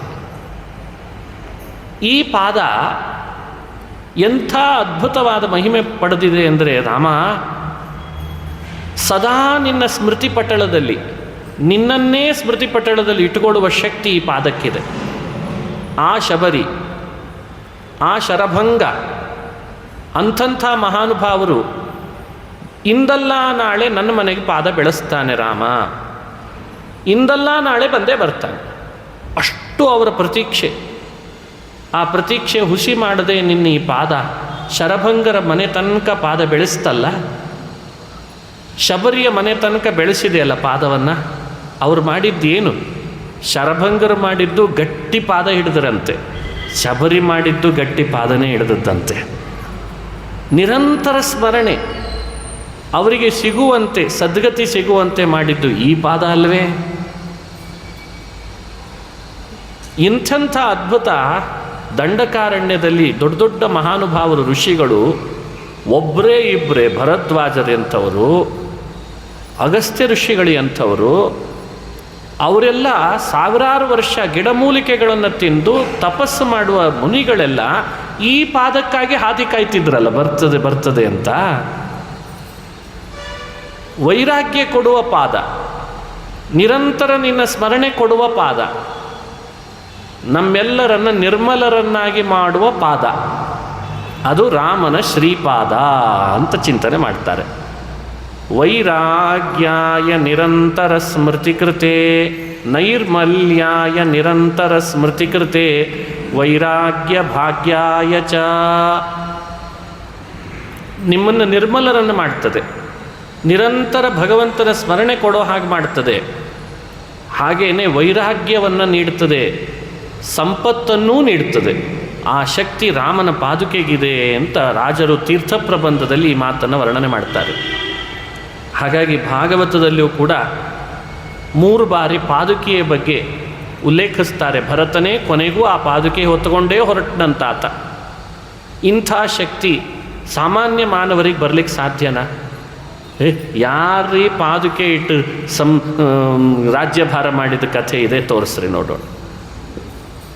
ಯಾರು ಮಾಡಿದ್ದಾರೆ ಪಾದುಕೆ ಇಟ್ಟು ರಾಜ್ಯಭಾರ? ಪೌರುಟಂ ಪಾದಪೀಠಂ, ಇದು ಮಂತ್ರಾಲಯ ಪ್ರಭುಗಳದ್ದೇ ಮಾತು. ಪೌರುಟಂ ಪಾದಪೀಠಂ, ಬಂಗಾರಮಯವಾದ ಪಾದಪೀಠವನ್ನಿಟ್ಟು ಇದು ರಾಜ್ಯಭಾರ ಮಾಡಲಿ ಅಂತ ಮಾಡಿದ ರಾಮನ ಆ ಅತಿಮಾನುಷವಾದ ಶಕ್ತಿಯನ್ನು ಯಾವಾಗಲೂ ಸ್ಮರಣೆ ಮಾಡಬೇಕಂತ. ಇದು ರಾಮಾವತಾರ. ಇನ್ನು ರಾಮನ ಸಂತತಿ ಬೆಳೀತು, ಕುಶ ಮತ್ತು ಲವ ಅಂತ ವಿವರಣೆ ಮಾಡ್ತಾರೆ. ಕುಶನಿಂದ ರಾಜ್ಯಭಾರ ನಡೆಸುವಂತಾಯಿತು. ಸುಮಾರು 13,000 ವರ್ಷ, ಸಂವತ್ಸರ ತ್ರಯೋದಶಂ ಅಂತ ಒಂದು ಕಡೆ ಹೇಳಿದ್ದಾರೆ. ಭಾಗವತದಲ್ಲಿ ರಾಮ ಆಳ್ವಿಕೆ ನಡೆಸಿದ್ದನ್ನು ವಿವರಣೆ ಕೊಟ್ಟಿದ್ದಾರೆ. ಅದನ್ನು ನಕ್ಷತ್ರಮಾನ ಅಂತ ಇಟ್ಟುಕೊಳ್ಬೇಕು ಅಂತ ಭಗವತ್ಪಾದರು ತಾತ್ಪರ್ಯದಲ್ಲಿ ನಿರ್ಣಯ ಮಾಡ್ತಾರೆ. ಹೀಗೆ ರಾಮಚಂದ್ರ ಅಶ್ವಮೇಧಾದಿ ಯಾಗಗಳನ್ನು ಮಾಡಿದ, ಲೋಕಕ್ಕೆ ಸ್ವಧರ್ಮದ ನಿಷ್ಠೆಯನ್ನು ತೋರಿಸಿಕೊಟ್ಟ. ಆಮೇಲೆ ಒಂದು ಮಾಡಿದ್ನಂತೆ ಘಟನೆ, ಅದನ್ನು ಉಲ್ಲೇಖ ಮಾಡ್ತಾರೆ. ರಾಮ ಆಳ್ವಿಕೆ ನಡೆಸಿದರೆ ಆಡಳಿತದ ವ್ಯವಸ್ಥೆ ಹೇಗಿತ್ತು ಅಂದರೆ, ಒಂದೆರಡು ಅಂಶ ಹೇಳಿರ್ತೀನಿ. ರಾಮನ ರಾಜ್ಯ ಹೇಗಿತ್ತು ಅವನ ಆಳ್ವಿಕೆ ನಡೆಸಿದಾಗ, ದೂರು ಕಟ್ಟೆಯಲ್ಲಿ ದೂರು ಕೊಡೋರು ಯಾರೂ ಇರಲಿಲ್ಲ ಅಂತ. ಇದು ರಾಮನ ಆಡಳಿತ. ದೂರು ಕಟ್ಟೆ ಅಂದರೆ ಕಂಪ್ಲೇಂಟ್ ಬಾಕ್ಸು. ಒಬ್ಬರಾದರೂ ಒಂದು ದೂರು ಬರೆದು ಹಾಕಬೇಕು ಆಡಳಿತದ ಬಗ್ಗೆ, ಶಾಸಕರ ಬಗ್ಗೆ, ಮಂತ್ರಿಗಳ ಬಗ್ಗೆ. ಒಬ್ಬನೊಬ್ಬರು ದೂರು ಕೊಡೋರು ಇರಲಿಲ್ಲ. ಇದು ರಾಮನ ಆಡಳಿತ. ಅಲ್ಲ, ಈಗೂ ದೂರು ಕಟ್ಟೆ ಕಂಪ್ಲೇಂಟ್ ಬಾಕ್ಸಲ್ಲಿ ಯಾರೂ ಬರೆದು ಹಾಕಲ್ಲ. ಈಗ ಯಾವುದೋ ಕಂಪ್ಲೇಂಟ್ ಬಾಕ್ಸ್ ಅಂತ ಇಟ್ಟಿರ್ತಾರೆ, ನೋಡಿರ್ತೀವಿ. ಯಾರಾದರೂ ಕಂಪ್ಲೇಂಟ್ ಬಾಕ್ಸಲ್ಲಿ ಬರೆದು ಹಾಕಿದ್ದು ನೋಡಿದರೆ ಯಾರು ಹಾಕಲ್ಲ. ಯಾಕೆಂದರೆ ಅದನ್ನು ಯಾರೂ ನೋಡಲ್ಲ ಅಂತ ಗೊತ್ತು, ಅದಕ್ಕೆ ಹಾಕಲ್ಲ. ಅದೇನು ಸುಧಾರಿಸಲ್ಲ ಬಿಡು ಅಂತ. ಅದೇನು ಸುಧಾರಿಸ್ತಾರೆ? ರಾಮನ ಆಡಳಿತದೊಳಗೂ ಹಾಗೇ ಇತ್ತಂತೆ. ಯಾರೊಬ್ಬರೂ ಕೂಡ ದೂರು ಕೊಡೋರು ಅಂತಿರಲಿಲ್ಲಂತೆ. ಅಂಥ ವಿಚಿತ್ರವಾದ, ಅತ್ಯದ್ಭುತವಾದ, ಊಹಿಸಲಿಕ್ಕೆ ಸಾಧ್ಯ ಇಲ್ಲದ ರಾಮನ ಆಡಳಿತ ಇತ್ತಂತೆ. ಸಣ್ಣ ವಯಸ್ಸಿನ ಮಕ್ಕಳು ಹಿರಿ ವಯಸ್ಸಿನ ತಂದೆ ತಾಯಿಗಳ ಕಣ್ಣು ಮುಂದೆ ತೀರ್ಕೊಂಡದ್ದು ಅಂತಿಲ್ವಂತೆ. ಅಂದರೆ ಅಪಮೃತ್ಯು, ಅಕಾಲ ಮೃತ್ಯು ಇವುಗಳು ರಾಮನ ಆಡಳಿತದಲ್ಲಿ ಇರ್ತಿರಲಿಲ್ಲ. ಪ್ರತಿಯೊಬ್ಬರೂ ಕೂಡ ಯಥೇಚ್ಛ ಮಾಲ್ಯಾಭರಣಾನುಲೇಪನಾ, ಎಲ್ಲರ ದೇಹದೊಳಗೆ ಆಭರಣಗಳು, ಅವರವರ ಅರ್ಹತೆಗೆ ಅನುಗುಣ. ಎಲ್ಲರ ದೇಹದೊಳಗೂ ಒಳ್ಳೆಯ ವಸ್ತ್ರಗಳು, ಅನುಲೇಪನ, ಗಂಧದ ಸುಗಂಧದ ಪದಾರ್ಥಗಳು, ಯಾವುದಕ್ಕೂ ಕೊರತೆ ಇರಲಿಲ್ಲ. ಅಪಮೃತ್ಯು ಇಲ್ಲ. ಎಲ್ಲೋ ಏನೋ ಅಪಮೃತ್ಯು ಆಯಿತು ಅಂತ ಇಲ್ಲವೇ ಇಲ್ಲ ರಾಮನ ಆಡಳಿತದಲ್ಲಿ. ಮಳೆಗಾಲದಲ್ಲಿ ಬಿಸಿಲು ಬರೋದು ಅಂತಿಲ್ಲ, ಬಿಸಿಲುಗಾಲದಲ್ಲಿ ಮಳೆ ಬಂತು ಅಂತಿಲ್ಲ. ಋತುಚಕ್ರದ ವ್ಯವಸ್ಥೆ ನಿಯಂತ್ರಣ ಆಗಿದೆ. ಆ ಋತುಗಳಿಗೆ ತಕ್ಕಂತೆ ಹೂಗಳು, ಹಣ್ಣು, ಹಂಪಲುಗಳು ಬಿಡಬೇಕಂತೆ. ಇದು ರಾಮನ ಆಡಳಿತ. ಕಳ್ಳರೇ ಇಲ್ಲ, ಇದು ಒಂದು ಸಮಸ್ಯೆ. ಪೊಲೀಸರಿಗೇನು ಕೆಲಸ? ಕಳ್ಳರೇ ಇಲ್ಲ ರಾಮನ ಆಡಳಿತದಲ್ಲಿ. ಸುಳ್ಳರೇ ಇಲ್ಲ, ಸುಳ್ಳರಿಲ್ಲ, ಕಳ್ಳರಿಲ್ಲ, ಕೊಲೆ ಮಾಡೋರಿಲ್ಲ, ಸುಲಿಗೆ ಮಾಡೋರಿಲ್ಲ.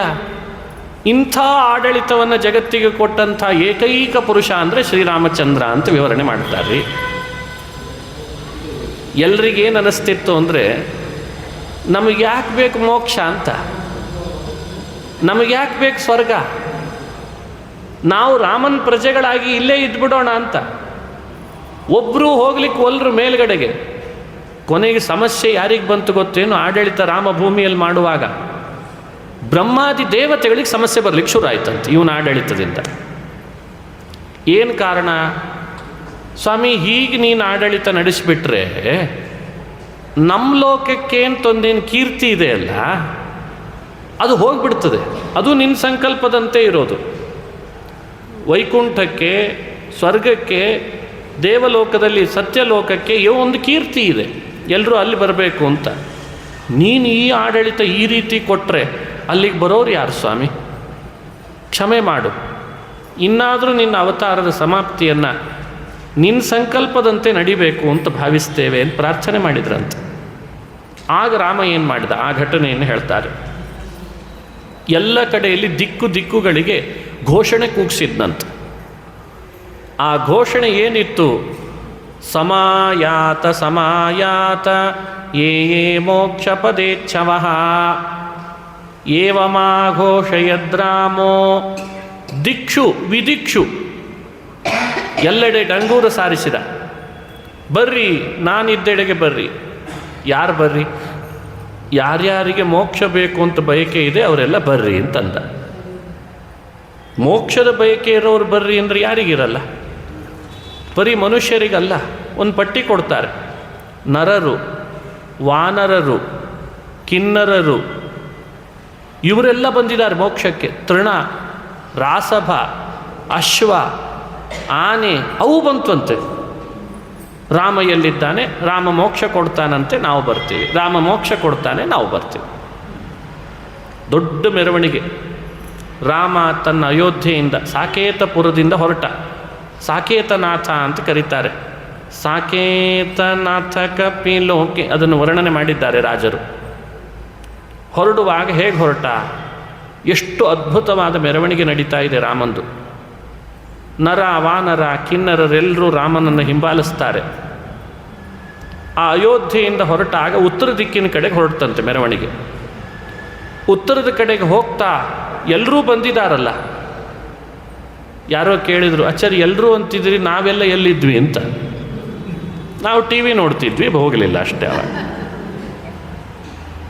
ಸಾಧನ ಪೂರ್ತಿ ಯಾರ್ದಾಗಿತ್ತೋ ಆ ಸಾಧನ ಪೂರ್ತಿಗೊಂಡ ಜೀವರೆಲ್ಲ ರಾಮನ ಪ್ರೇರಣೆಯಂತೆ ರಾಮನನ್ನು ಹಿಂಬಾಲಿಸಿದರು ಅಂತ ಭಗವತ್ಪಾದರು ಅದನ್ನು ಸ್ಪಷ್ಟಪಡಿಸ್ತಾರೆ. ಅವರನ್ನೆಲ್ಲ ಕರ್ಕೊಂಡು ಹೋದ. ದೇವಲೋಕಕ್ಕೆ ಹೋದ. ಮೇಲಿನ ಲೋಕ ದೇವಲೋಕ, ಬ್ರಹ್ಮಲೋಕಕ್ಕೆ ಕರ್ಕೊಂಡು ಹೋದ. ಬ್ರಹ್ಮ ಸಭೆ ಮಾಡಿಸಿದ್ನಂತೆ. ಯಾರ್ಯಾರಿಗೆ ಏನೇನು ಗತಿ ಕೊಡಬೇಕು ಅಂತ ಅದನ್ನು ಹೇಳ್ದ. ಅಲ್ಲಿಯೂ ಮತ್ತೆ ಕೌಸಲ್ಯ ಕೊಡು, ಸುಮಿತ್ರೆ ಕೊಡು, ದಶರಥನಿಗೇನು ಕೊಡು ಎಲ್ಲ ಹೇಳ್ದ. ರಾಮ ಅಷ್ಟು ಹೇಳಿದ ಮೇಲೆ ಬ್ರಹ್ಮದೇವರು ಕೈಕೇಯಿಗೇನು ಕೊಡಲಿ ಅಂತ ಕೇಳಿದ್ರಂತೆ. ಕೌಸಲ್ಯಗೇನು ಕೊಟ್ಟಿದೆ ಅದನ್ನು ಕೊಡು ಅಂತಂದ. ಬ್ರಹ್ಮದೇವರಿಗೆ ಆಶ್ಚರ್ಯ. ಕೈಕೇಯಿ ಬಗ್ಗೆ ರಾಮ ಯಾಕೋ ಹೀಗಂತಿದ್ದಾನೆ, ಕೇಳಿಸ್ಲಿಲ್ಲ ಅನ್ನಿಸ್ತದ ರಾಮನಿಗೆ. ರಾಮ ಕೈಕೇಯಿಗೇನು ಕೊಡಲಿ ಅಂತ ಕೇಳಿದೆ ಅಂದ. ರಾಮ ಕಣ್ಣು ಕೆಂಪು ಮಾಡಿದ್ದಂತೆ. ಕೌಸಲ್ಯ ಕೊಡು ಅಂತ ಹೇಳಿದ್ದು ಅರ್ಥ ಆಗಲಿಲ್ವೇ ನಿನಗೆ ಅಂತಂದಂತೆ. ಯಾಕೆ? ಭರತನಂಥ ಮಗನನ್ನು ಸಮಾಜಕ್ಕೆ ಕೊಟ್ಟಿದ್ದಾಳಲ್ಲ, ಅದಕ್ಕೆ ಅವಳಿಗೆ ಕೌಸಲ್ಯಕ್ಕೆ ಕೊಟ್ಟಂತೆ ಕೊಡು ಅಂತಂದಂತೆ ರಾಮ. ಕೈಕೇಯಿ ತನ್ನನ್ನು ಕಾಡಿಗಟ್ಟಿದ್ಲು ಅಂತ ಅವಳಿಗೆ ಶಿಕ್ಷೆ ಕೊಡಲಿಲ್ಲಂತೆ ರಾಮ. ಭರತನಂಥ ಭಕ್ತ ಮಗನನ್ನು ಜಗತ್ತಿಗೆ ಕೊಟ್ಲಲ್ಲ, ಅದಕ್ಕೆ ಅವಳಿಗೆ ಕೌಸಲ್ಯಕ್ಕೆ ಕೊಟ್ಟ ಗತಿ ಕೊಡು ಅಂತಂದಿದ್ದಾನೆ.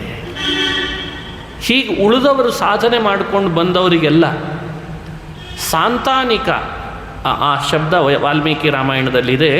ಆ ಲೋಕದ ಹೆಸರು ವಿಷ್ಣು ಲೋಕ ಅಂಥೇಳಿ ಅದರ ಅಭಿಪ್ರಾಯ. ಸಾಂತಾನಿಕ ಅಂತಂತಂದರೆ ವಿಷ್ಣು ಲೋಕ ಪ್ರಾಪ್ತಿ ಆಯ್ತಂತೆ. ಹೀಗೆ ಒಬ್ಬ ರಾಜ ಭೂಮಿಯನ್ನು ಆಳ್ತಾ ಅಲ್ಲಿಯೂ ಧರ್ಮದ ಸ್ಥಾಪನೆ ಮಾಡಿ ತಾನು ಮತ್ತೆ ಪರಂಧಾಮಕ್ಕೆ ಹೋಗ್ತಾ ಇದ್ದು ಬದ್ದವರನ್ನೆಲ್ಲ ಬರ್ರಿ ಅಂತ ಘೋಷಣೆ ಮಾಡಿ ದೇವಲೋಕಕ್ಕೆ ಕರ್ಕೊಂಡು ಹೋಗಿ ಮೋಕ್ಷ ವೈಕುಂಠ ಕೊಟ್ಟ ರಾಜ ಇನ್ಯಾರಾದರೂ ಜಗತ್ತಿನಲ್ಲಿ ಇದ್ದಾರಾ ಅಂತ. ಅದು ಮೋಕ್ಷಪ್ರದ ವಾಸುದೇವ ಅಂತ. ಅದಕ್ಕೆ ವಾಸುದೇವ ಅನ್ನೋ ಭಗವಂತನ ರೂಪನೇ ಭೂಮಿಯ ಮೇಲೆ ರಾಮನಾಗಿ ಅವತಾರ ಮಾಡಿದ್ದು. ವಾಸುದೇವ, ಸಂಕರ್ಷಣ, ಪ್ರದ್ಯುಮ್ನ, ಅನಿರುದ್ಧ. ಅದರಲ್ಲಿ ವಾಸುದೇವನೇ ಶ್ರೀರಾಮಚಂದ್ರ. ಅದಕ್ಕೆ ಮೋಕ್ಷ ಕೊಡ್ತೀರಿ ಬರ್ರಿ ಅಂತ ಕರೆದ್ನಂತೆ. ಮೋಕ್ಷ ಕೊಟ್ಟಂಥ ಭಗವಂತನ ರೂಪ ರಾಮರೂಪ ಅಂತ ನಮಗೆ ಅನುಸಂಧಾನ ಮಾಡಿಸ್ತದೆ. ಇದು ವಿಶೇಷ. ಹೀಗೆ ಮೋಕ್ಷಪ್ರದನಾದ ರಾಮನನ್ನು ಯಾರೇ ಸ್ಮರಣೆ ಮಾಡಲಿ ಅವರಿಗೆ ಅಭಯ ನೀಡ್ತಾನೆ. ಯಾರೇ ಅವನ ಚರಿತ್ರೆ ಹೇಳಲಿ ಅವರನ್ನು ಅನುಗ್ರಹಿಸ್ತಾನೆ. ಅಂಥ ರಾಮ ಅಂತ ಅವನ ಕಥೆ ಹೇಳಿದ್ದಾರೆ. ಮುಂದೆ ಕುಶನ ಮಗ ಅತಿಥಿ ಅಂತ, ಕುಶಸ್ಯ ಚಾಸೀದ ಅತಿಥಿ ಅಂತ, ಅತಿಥಿ ಅಂತ ಒಬ್ಬ ರಾಜ. ಹೀಗೆ ಅವರ ವಂಶ ಅಭಿವೃದ್ಧಿ ಆಯಿತು, ರಾಜರಾದರು ಅಂತ ಆ ಚರಿತ್ರೆಯನ್ನು ಹೇಳ್ತಾರೆ. ಇಕ್ಷ್ವಾಕೂಣಾಮಯಂ ವಂಶಃ ಸುಮಿತ್ರಾಂತೋ ಭವಿಷ್ಯತಿ. ಸುಮಿತ್ರ ಅಂತ ಒಬ್ಬ ರಾಜ ಬರ್ತಾನೆ ಕೊನೆಗೆ. ಅಲ್ಲಿವರೆಗೂ ಇಕ್ಷ್ವಾಕು ವಂಶ ಬೆಳೀತು ಅಂತ 9ನೇ ಸ್ಕಂದದಲ್ಲಿ ವಿವರಣೆ ಕೊಟ್ಟಿದ್ದಾರೆ. ಅದಾದಮೇಲೆ 10ನೇ ಸ್ಕಂದದಲ್ಲಿ ಕೃಷ್ಣಾವತಾರದ ಚರಿತ್ರೆ ಹೇಳ್ತಾರೆ. ಶುಕಮುನಿಗಳು 9ನ ಕೊನೆಯಲ್ಲಿ ಕೃಷ್ಣನ ಬಗ್ಗೆ, ಚಂದ್ರವಂಶದಲ್ಲಿ ಬಂದಂಥ ರಾಜರುಗಳು ಅಂತ ಹೇಳ್ತಾ ಕೃಷ್ಣನ ಬಗ್ಗೆ ಸಂಕ್ಷಿಪ್ತವಾಗಿ ಹೇಳಿದರು. ಆಗ ಪರೀಕ್ಷಿತ್ ರಾಜ ಕೇಳ್ತಾನೆ, ಅರೆ ಕೃಷ್ಣನ ಬಗ್ಗೆ ಇಷ್ಟು ಸಂಕ್ಷಿಪ್ತವಾದರೆ ನನಗೆ ಸಾಲಲ್ಲ ಅನ್ನಂತೆ. ಯಾವ ಕೃಷ್ಣ ನನ್ನ ತಾಯಿ ಗರ್ಭದೊಳಗೆ ಇರುವಾಗ ಅಶ್ವತ್ಥಾಮನ ಅಸ್ತ್ರದಿಂದ ನನ್ನನ್ನು ರಕ್ಷಿಸುವ ನೆಪ ಮಾಡಿ ನನ್ನ ಕಣ್ಣು ತೆರೆದು ತನ್ನ ದರ್ಶನ ಕೊಟ್ಟನೋ ಅಂಥ ಕೃಷ್ಣನ ಬಗ್ಗೆ ವಿಸ್ತಾರವಾಗಿ ಕೇಳಬೇಕು ಅನ್ನಿಸ್ತಾ ಇದೆ ನನಗೆ. ಹಾಗಾಗಿ ಕೃಷ್ಣಾವತಾರದ ಚರಿತ್ರೆಯನ್ನು ವಿಸ್ತಾರವಾಗಿ ಹೇಳ್ರಿ ಅಂತ ಪ್ರಾರ್ಥನೆ ಮಾಡ್ತಾನೆ. ಶ್ರೀ ಶುಕವಾಚ. ಕೃಷ್ಣನ ಕಥೆ ಹೇಳುವಾಗ ಶುಕಮುನಿಗಳಂತಾರೆ, ಕೃಷ್ಣನ ಕಥೆಯನ್ನು ಕೇಳಬೇಕು, ಹೇಳಬೇಕು, ಹಾಗೂ ಕೇಳುವ ವ್ಯವಸ್ಥೆ ಮಾಡೋದು, ಇದನ್ನು ಮಾಡಿದರೆ ಸಾಕಂತೆ ಅವರೆಲ್ಲರೂ ಪವಿತ್ರರಾಗ್ತಾರೆ, ಅವರೆಲ್ಲರೂ ಪಾಪ ಪರಿಹಾರ ಮಾಡ್ಕೊಳ್ತಾರೆ. ವಾಸುದೇವ ಕಥಾ ಪ್ರಶ್ನ ಪುರುಷಾನ್ ತ್ರೀನ್ ಪುನಾತಿ ವೈ ವಕ್ತಾರಂ ಪೃಚ್ಛಕಂ ಶ್ರೋತೃನ್ ತತ್ಪಾದ ಸಲಿಲಂ ಯಥಾ ಅಂತಂತಾರೆ. ವಾಸುದೇವ ಕಥಾ ಪ್ರಶ್ನ, ಕೃಷ್ಣನ ಕಥೆ ಮೂವರನ್ನು ಪವಿತ್ರೀಕರಿಸ್ತದೆ. ಹೇಗೆ ಅಂದರೆ ಉದಾಹರಣೆ ಗಂಗೆ ಅಂತಂದಿದ್ದಾರೆ. ತತ್ಪಾದ ಸಲಿಲಂ, ಭಗವಂತನ ಪಾದದಿಂದ ಬಂದ ಗಂಗೆ ಹೇಗೋ ಹಾಗೆ ಗಂಗೆ ಎಲ್ಲರನ್ನ ಪವಿತ್ರೀಕರಿಸ್ತಾಳೆ. ಯಾರಲ್ಲಿ ಹೋಗಿ ಮುಳುಗುತ್ತಾರೆ, ಮುಳುಗಲಿಕ್ಕೆ ನಮಗೆ ಆಗಲ್ಲ ಅಂತ ದೂರದಿಂದಲೇ ಯಾರು ನಮಸ್ಕರಿಸ್ತಾರೆ, ನಮಸ್ಕಾರನೂ ಮಾಡಲಿಕ್ಕೆ ಅಲ್ಲಿ ತನಕ ಹೋಗ್ಲಿಕ್ಕೆ ಆಗಲ್ಲ ಅನ್ನೋರು ಮನೆಯಲ್ಲೇ ಗಂಗಾ ಗಂಗಾ ಅಂತ ಯಾರು ಹೇಳ್ತಾರೆ ಅವರನ್ನು ಪವಿತ್ರ ಮಾಡ್ತಾಳೆ. ಗಂಗಾ ಗಂಗೇತಿಯೋ ಬ್ರೂಯಾತ್ ಯೋಜನಾನಾಂ ಶತೈರಪಿ. ದೇವರ ಪಾದದಿಂದ ಬಂದ ಗಂಗೆಗೆ ಈ ಶಕ್ತಿ ಇದೆ ಅಂದರೆ ಇನ್ನು ಕೃಷ್ಣನ ಕಥೆ ಅದು ದೇವರ ಕಥೆ. ಆ ಕಥೆಗೆ ಎಷ್ಟು ಶಕ್ತಿ ಇದೆ? ಮೂವರನ್ನು ಪವಿತ್ರೀಕರಿಸುವ ಶಕ್ತಿ ಇದೆ. ಹೇಳುವ ನಾವು, ಕೇಳುವ ನೀವು, ಕೇಳುವ ವ್ಯವಸ್ಥೆ ಮಾಡಿದವರು ಮೂವರನ್ನು ಕೃಷ್ಣನ ಕಥೆ ಪವಿತ್ರೀಕರಿಸ್ತದೆ ಅಂತ ಶುಕಮುನಿಗಳು ಈ ಮಾತನ್ನು ಹೇಳ್ತಾರೆ. ಕೃಷ್ಣನ ಅವತಾರ ಯಾಕಾಯಿತು, ಅದರ ಹಿನ್ನೆಲೆ ಏನು? ಸಂಕ್ಷಿಪ್ತವಾಗಿ ಒಂದು ಮಾಹಿತಿ ಕೊಡ್ತದೆ. ಭಾರತ ದೇಶದ ಪರಂಪರಾಗತ ರಾಜಸ್ಥಾನಗಳು ಅಂತ ಯಾವುದೆಲ್ಲ ಇತ್ತು ರಾಜ್ಯ ಆ ಕಾಲದಲ್ಲಿ, ಆ ಎಲ್ಲ ರಾಜ್ಯದ ರಾಜರಾಗಿಯೂ ಒಬ್ಬರಲ್ಲ ಒಬ್ಬರು ಅಸುರರೇ ಹುಟ್ಟಿದ್ರಂತೆ. ಆ ಅಸುರರು ಹುಟ್ಟಿದ್ರಿಂದ ಭೂಮಿಯಲ್ಲಿ ಅಧರ್ಮ ಜಾಸ್ತಿ ಆಯಿತು. ಅಧರ್ಮದ ಪರಿಮಾಣ ಪ್ರಭಾವ ಹೆಚ್ಚಾದಾಗ ಭೂಮಿಗೆ ಭಾರ ಆಗ್ತದಂತೆ. ವಿಷ್ಣು ದ್ವೇಷ, ದೇವದ್ವೇಷ, ಧರ್ಮದ್ವೇಷ ಹೆಚ್ಚಾದಾಗ ಭೂಮಿಗೆ ಮನಸ್ಸಿಗೆ ಖೇದ ಆಗ್ತದಂತೆ. ವಿವರಣೆ ಕೊಡ್ತಾರೆ. ಭಾರತ ದೇಶದಲ್ಲಿ ಇವತ್ತು ನಾವು ನೋಡುವಂತೆ ಅದರಿಂದ ಬೇರ್ಪಟ್ಟ ಕಂದಹಾರ ಅಂತಿದೆ. ಕಂದಹಾರ ಕೇಳಿರಬೇಕು. ಅದು ಗಾಂಧಾರ ಅಂತ ಆಗಿತ್ತಂತೆ ಹಿಂದೆ. ಭಾರತ ದೇಶದ ಬಿಹಾರ ಅಂತ ಇನ್ನೊಂದಿದೆ, ಅದು ಕಂದಹಾರ, ಇದು ಬಿಹಾರ. ಬಿಹಾರ ಆ ಕಾಲದಲ್ಲಿ ಮಗಧ ಅಂತ ಆಗಿತ್ತಂತೆ. ಮಗಧ ದೇಶದ ರಾಜ ಒಬ್ಬ ಇದ್ದ, ಅವನ ಹೆಸರು ಬೃಹದ್ರಥ ಅಂತ. ಬೃಹದ್ರಥನಿಗೆ ಮಕ್ಕಳಾಗಿಲ್ಲ ಅಂತ ಅವನು ಒಬ್ಬ ಋಷಿಗಳ ಮೂಲಕವಾಗಿ ಮಕ್ಕಳನ್ನು ಪಡಿಬೇಕು ಅಂತ ಪ್ರಯತ್ನ ಪಟ್ಟ. ಅವನಿಗಿಬ್ಬರು ಪತ್ನಿಯರಿದ್ದರು. ಅವನು ಇಸ್ಕೊಂಡದ್ದವರಿಂದ ಒಂದು ಫಲ, ಆದರೆ ಪತ್ನಿಯರು ವಿರಸ ಮಾಡ್ಕೊಳ್ತಾರೆ ಅಂತ ಹಣ್ಣನ್ನು ಹೆಚ್ಚಿಕೊಟ್ಬಿಟ್ನಂತೆ. ಬೃಹದ್ರಥನ ಪತ್ನಿಯರ ಹಣ್ಣು ತಿಂದರ ಪ್ರಭಾವದಿಂದ ಅರ್ಧರ್ಧ ಒಬ್ಬೊಬ್ಬರಲ್ಲಿ ಎಸಳಾಗೆ ಮಗು ಹುಟ್ಟಿಬಿಡ್ತಂತೆ. ಅರ್ಧ ಎಸಳು ಇವಳಲ್ಲಿ, ಒಂದು ಅರ್ಧ ಎಸಳು ಇವಳಲ್ಲಿ. ಇದು ಎಸಳು ಹುಟ್ಟಿದ್ರೆ ಏನು ಲಾಭ ಅಂತ ಎರಡೂ ಎಸಳುಗಳನ್ನು ತಿಪ್ಪೆಗೆ ಎಸೆಸಿಬಿಟ್ಟ. ಬೃಹದ್ರಥನ ಆಡಳಿತದ ವಿಚಿತ್ರ ಏನು ಅಂದರೆ, ಒಬ್ಬಳು ರಾಕ್ಷಸಿ ಇದ್ಲಂತೆ. ಹಸಿವೆ ಬಹಳ ಆದಾಗ ಆ ಊರು ಸುತ್ತಲೂ ಎಲ್ಲೋ ಕಾಯ್ಕೊಂಡಿರ್ತಿದ್ಲು, ರಾತ್ರಿ ಅವಳು ಅಡ್ಡಾಡ್ತಿದ್ಲಂತೆ, ಆಹಾರ ಏನಾದರೂ ಸಿಗ್ತದ ಅಂತ. ತಿಪ್ಪೆಯಲ್ಲಿ ನೋಡ್ತಾಳೆ, ಮಗುವಿನ ಒಂದು ಎಸಳು ಸಿಕ್ತಂತೆ. ಇನ್ನೊಂದು ಕಡೆಯಲ್ಲಿ ಇನ್ನೊಂದು ಎಸಳು ಸಿಕ್ತು. ಆ ಎರಡೂ ಎಸಳು ತನಗೆ ಒಳ್ಳೆ ಆಹಾರ ಆಯಿತು ಅಂತ ಬಲಗೈಯಲ್ಲೊಂದು ಎಡಗೈಯಲ್ಲೊಂದು ಇಟ್ಕೊಂಡು ಬರ್ತಾ ಇದ್ದಾಳೆ. ಏನು ಮನಸ್ಸಿನಲ್ಲಿ ಪ್ರೇರಣೆ ಆಯಿತೋ ಏನೋ, ಏನಿದು ಒಂದೇ ಥರ ಇದೆಯಲ್ಲ, ಈ ಭಾಗ ಜೋಡಿಸೋಣ ಅಂತ ಜೋಡಿಸಿದರೆ ಚೈತನ್ಯ ಬಂದ್ಬಿಡ್ತಂತೆ. ಬೃಹದ್ರಥನ ವಂಶದಲ್ಲಿ ಮಕ್ಕಳಿಲ್ಲದೆ ಪರಿತಪಿಸಿದ ರಾಜನಿಗೆ ಒಬ್ಬ ರಾಕ್ಷಸಿಯ ಮೂಲಕ ಎಸಳುಗಳು ಜೋಡಿಸಿದ್ದಕ್ಕೆ ಚೈತನ್ಯ ಬಂತು. ರಾಕ್ಷಸಿಯ ಹೆಸರು ಜರಾ ಅಂತಿತ್ತಂತೆ. ಅವಳು ಜೋಡಿಸಿದ್ದಕ್ಕೆ ಇವನಿಗೆ ಹೆಸರೇ ಜರಾಸಂಧ ಅಂತ ಆಯ್ತಂತೆ. ಬೃಹದ್ರಥನ ಆಳ್ವಿಕೆ ಮಗಧ ದೇಶದಲ್ಲಿತ್ತು. ಆ ಬೃಹದ್ರಥನ ಮಗನ ಆಡಳಿತ ನಡೀತು. ಜರಾಸಂಧ ಮಗಧ ದೇಶದ ರಾಜ ಅಂತ ಆತ. ಹಿಂದೆ ದೇವದಾನವರ ಮಧ್ಯದಲ್ಲಿ ಒಂದು ಘೋರ ಯುದ್ಧ ನಡೆದಿತ್ತಂತೆ. ಆ ಯುದ್ಧದೊಳಗೆ ದಾನವರೆಲ್ಲ ಏನಾದರೂ ಮಾಡಿ ದೇವತೆಗಳನ್ನು ಸೋಲಿಸಬೇಕು ಅಂತ ಪ್ರಯತ್ನ ಪಡ್ತಿದ್ರು. ದೇವತೆಗಳೆಲ್ಲ ವಿಷ್ಣು ವಾಯುದೇವರನ್ನು ಶರಣು ಹೋಗಿ ನೀವು ಯುದ್ಧಕ್ಕೆ ಬರ್ರಿ ಅಂತ ಕರ್ಕೊಂಡು ಬಂದ್ರಂತೆ. ಆವಾಗ ವಿಷ್ಣು ಹಾಗೂ ವಾಯು ಇಬ್ಬರ ಬಲದಿಂದ ಎಲ್ಲ ದಾನವರನ್ನು ಸೆರೆ ಬಡಿದು ಏನು ಶಕ್ತಿ ಇಲ್ಲ ನಿಮಗೆ ಅಂತ ಅನಿಸ್ಬಿಟ್ರು. ಆ ದಾನವರಲ್ಲಿ ಮುಖಂಡ ಒಬ್ಬ ಇದ್ದ, ಭಾರಿ ಬಲಶಾಲಿ. ಅವನ ಹೆಸರು ವಿಪ್ರಚಿತ್ತಿ ಅಂತಿತ್ತಂತೆ. ವಾಯು ಯುದ್ಧ ಮಾಡ್ತಾ ವಿಪ್ರಚಿತ್ತಿ ಅನ್ನೋನ ಜೊತೆಗೆ ಜೋರು ಯುದ್ಧ ಮಾಡಿದರು. ಬಹಳ ಗದಾಪ್ರಹಾರ ಮಾಡಿದರು ಅವನಿಗೆ. ಆ ಸೇಡ್ ತೀರಿಸ್ಕೊಳ್ಬೇಕಿತ್ತಾತ. ಅವನಿಗೆ ಸಿಟ್ಟು ಬಂದು ವಿಪ್ರಚಿತ್ತಿನೇ ಭೂಮಿಯಲ್ಲಿ ಮಗಧ ದೇಶದ ರಾಜನಾಗಬೇಕು ಅಂಥೇಳಿ ಜರಾಸಂಧ ಅಂತಾಗಿದ್ದಂತೆ. ಹೀಗೆ ದೇವದಾನವರ ಯುದ್ಧದಲ್ಲಿ ಬಹಳ ಜನ ಮಡದವರು, ದೇವತೆಗಳು ಹಾಗೂ ವಿಷ್ಣು ವಾಯುವಿನಿಂದ ಸೋತವರು ಭೂಮಿಯಲ್ಲೆಲ್ಲ ಒಬ್ಬೊಬ್ಬ ರಾಜಕುಮಾರರ ಮನೆಯಲ್ಲಿ ಹುಟ್ಟಿ ಬರ್ತಿದ್ರಂತ. ಆವಾಗ ಅಂದರೆ ಇದೆಲ್ಲ ಪ್ರೀ ಪ್ಲ್ಯಾಂಡ್ ಅಂತ ನಿಮಗೆ ಅಭಿಪ್ರಾಯ ಗೊತ್ತಾಗಲಿ ಅಂತ ಹೇಳ್ತಿದ್ದೇನೆ. ಇದು ಆಕಸ್ಮಿಕವಾಗಿ ನಡೆದದ್ದು ಅಲ್ಲ, ಇದು ಯಾವುದು ಅಂತ. ಮಗಧ ದೇಶದ ಆಡಳಿತ ಜರಾಸಂಧನ ಕೈಗೆ ಬಂದಾಗ ಜರಾಸಂಧ ಬ್ರಹ್ಮನನ್ನು ಕುರಿತು ತಪಸ್ಸು ಮಾಡಿ ಅವಧ್ಯನಾದ. ಅವನ ಉದ್ದೇಶ ಏನು? ಇಡೀ ಜಗತ್ತಿನ ರಾಜರೆಲ್ಲ ನನ್ನ ಕೈ ವಶರಾಗಿರಬೇಕು, ಯಾರೊಬ್ಬರೂ ನನ್ನ ಕೈ ಮೀರಿ ನಡಿಬಾರ್ದು, ಯಾರು ಬೇಕಾದ್ದಿರಲಿ. ಧರ್ಮ ಅಧರ್ಮದ ವಿಷಯದಲ್ಲಿ ನಾನು ಹೇಳಿದ್ದೇ ಧರ್ಮ, ಶಾಸ್ತ್ರ ಹೇಳಿದ್ದ ಧರ್ಮ ಅಲ್ಲ, ನಾ ಹೇಳಿದ್ದೇ ಧರ್ಮ. ಅವನಿಗಿಬ್ಬರು ಮಕ್ಕಳು ಹುಟ್ಟಿದರು. ಒಬ್ಬಳಿಗೆ ಅಸ್ಥಿ ಅಂತಿಟ್ಟ, ಇನ್ನೊಬ್ಬಳಿಗೆ ಪ್ರಾಸ್ತಿ ಅಂತಿಟ್ಟಿದ್ದ. ನೋಡ್ಲಿಕ್ಕೆ ಸುಂದರರಾಗೇ ಇದ್ದರು.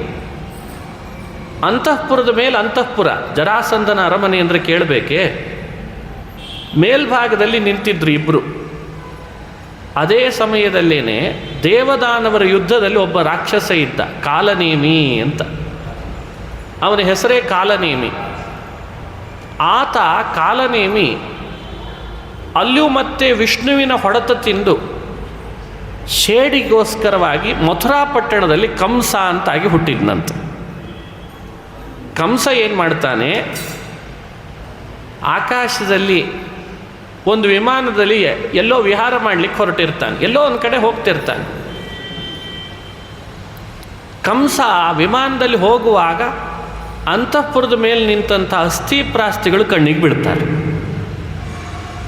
ಬಿದ್ದುದನ್ನು ನೋಡಿ ವಿಮಾನ ಕೆಳಗಿಳಿಸಿ ಅವರಿಬ್ಬರನ್ನ ಎತ್ಕೊಂಡು ಹೊರಟು ಬಿಡ್ತಾನೆ ಮಥುರಾ ಪಟ್ಟಣಕ್ಕೆ. ಜರಾಸಂಧನಿಗೆ ಗೊತ್ತಾಗ್ತದೆ, ನನ್ನ ಮಕ್ಕಳನ್ನು ಇಷ್ಟು ನೀಚತನ ಮೆರೆದ್ನಲ್ಲ ಕಂಸ, ಇಡೀ ಯಾದವರ ಕುಲವನ್ನೇ ಇಲ್ಲ ಅನಿಸ್ಬಿಡ್ತೇನೆ ಅಂತ ಶುರು ಮಾಡಿಬಿಟ್ಟ. ಯುದ್ಧ ಮಾಡ್ತೇನೆ, ಕಂಸನನ್ನು ನೋಡ್ಕೊಳ್ತೇನೆ ಒಂದು ಕೈ ಅಂದ. ಅವನಿಗೊಬ್ಬ ಮಂತ್ರಿ ಇದ್ದ ಜರಾಸಂಧನಿಗೆ. ಅವನು ಹೇಳ್ದ, ಎತ್ಕೊಂಡಂತೂ ಹೋಗಿ ಆಗಿದೆ, ನೀನು ಬಲಶಾಲಿ, ಮಗಧ ದೇಶದ ರಾಜ, ನಿನ್ನ ಅಳಿಯ ಅಂತ ಮಾಡ್ಕೊಂಡು ಬಿಡು. ಅವನು ಕಂಸ ಬಲಶಾಲಿ, ಹೇಗಿದ್ದರೂ ಯಾದವರದಲ್ಲಿ ಬಂದಿದ್ದಾನೆ. ನೀವಿಬ್ಬರು ಕಲಹ ಮಾಡಿಕೊಂಡ್ರೆ ಯಾರಿಗೆ ನಷ್ಟ ಹೇಳು? ಮನೆ ಕರ್ಕೊಂಡು ಬಂದರೆ ಇನ್ಯಾರಿಗೆ ಕನ್ಯಾದಾನ ಮಾಡ್ತಿ? ಲೋಕದ ತುಂಬ ಹರಡಿಬಿಟ್ಟಿದೆ. ಹಿಂಗೆ ಕಂಸನನ್ನು ಅಳಿಯನನ್ನು ಮಾಡಿಕೊಂಡವನು ಜರಾಸಂಧ. ನಿಯತ ವ್ಯವಸ್ಥೆ ಅಲ್ಲ, ಮನಸ್ಸಿನಿಂದ ಮಾಡಿಕೊಂಡದ್ದಲ್ಲ. ಆದರೆ ಬರ್ತಾ ಬರ್ತಾ ಕಂಸನಿಗೂ ಜರಾಸಂಧನಿಗೂ ಅಳಿಯ ಮಾವನಿಗೂ ಒಳ್ಳೆ ನಂಟಿಸ್ಕೆ ಬಿಡಿತು. ಯಾಕೆ? ಒಳಗಿನಿಂದ ಅಸುರರೇ ಆದ್ದರಿಂದ. ನಾನೂ ದೇವರ ದ್ವೇಷಿ, ನೀನೂ ದೇವರ ದ್ವೇಷಿ, ನಾನೂ ಧರ್ಮದ ದ್ವೇಷಿ, ನೀನೂ ಧರ್ಮದ ದ್ವೇಷಿ. ನಮ್ಮಿಬ್ಬರಿಗೆ ಆಡಳಿತದ ಆಸೆ, ಸ್ವಾರ್ಥ. ನಮ್ಮಿಬ್ಬರಿಗೆ ಯಾರೂ ವಿರೋಧಿಗಳಿರಬಾರ್ದು. ಹೇಗೆಲ್ಲ ವ್ಯವಸ್ಥೆ ಮಾಡ್ಕೊಂಡಿದ್ದು. ಅಲಯನ್ಸ್ ಪಾರ್ಟಿ ಅಂತ ಒಂದು ವ್ಯವಸ್ಥೆ ಮಾಡ್ಕೊಳ್ತಿರ್ತಾರಲ್ಲ, ಹಂಗಿದ್ದಂಗೆ. ಉಳಿದದ್ದೆಲ್ಲ ವಿವರಣೆ ಜಾಸ್ತಿ ಏನು ಬೇಡ ಅದಕ್ಕೆ. ಹಿಂಗೆ ಜರಾಸಂಧ ಕಂಸ ಮಾಡ್ಕೊಂಡ್ಬಿಟ್ರು. ಹಾಗಾಗಿ ಯಾದವರ ಪಟ್ಟಣ ಮಥುರೆ, ಅದ್ರ ಸುತ್ತಮುತ್ತಲಿಂದೆಲ್ಲ ಏನಿತ್ತಲ್ಲ ಅದೆಲ್ಲ ಕಂಸನ ದುರಾಡಳಿತದಲ್ಲಿ ಸೇರ್ಕೊಳ್ತು. ಬಿಹಾರ ಜರಾಸಂಧನ ದುರಾಡಳಿತದಲ್ಲಿ ತತ್ತರಿಸ್ತಾ ಇದೆ. ಇದೇ ಸಂದರ್ಭದಲ್ಲಿ ಭಾರತದ ಮತ್ತೊಂದು ಕಡೆ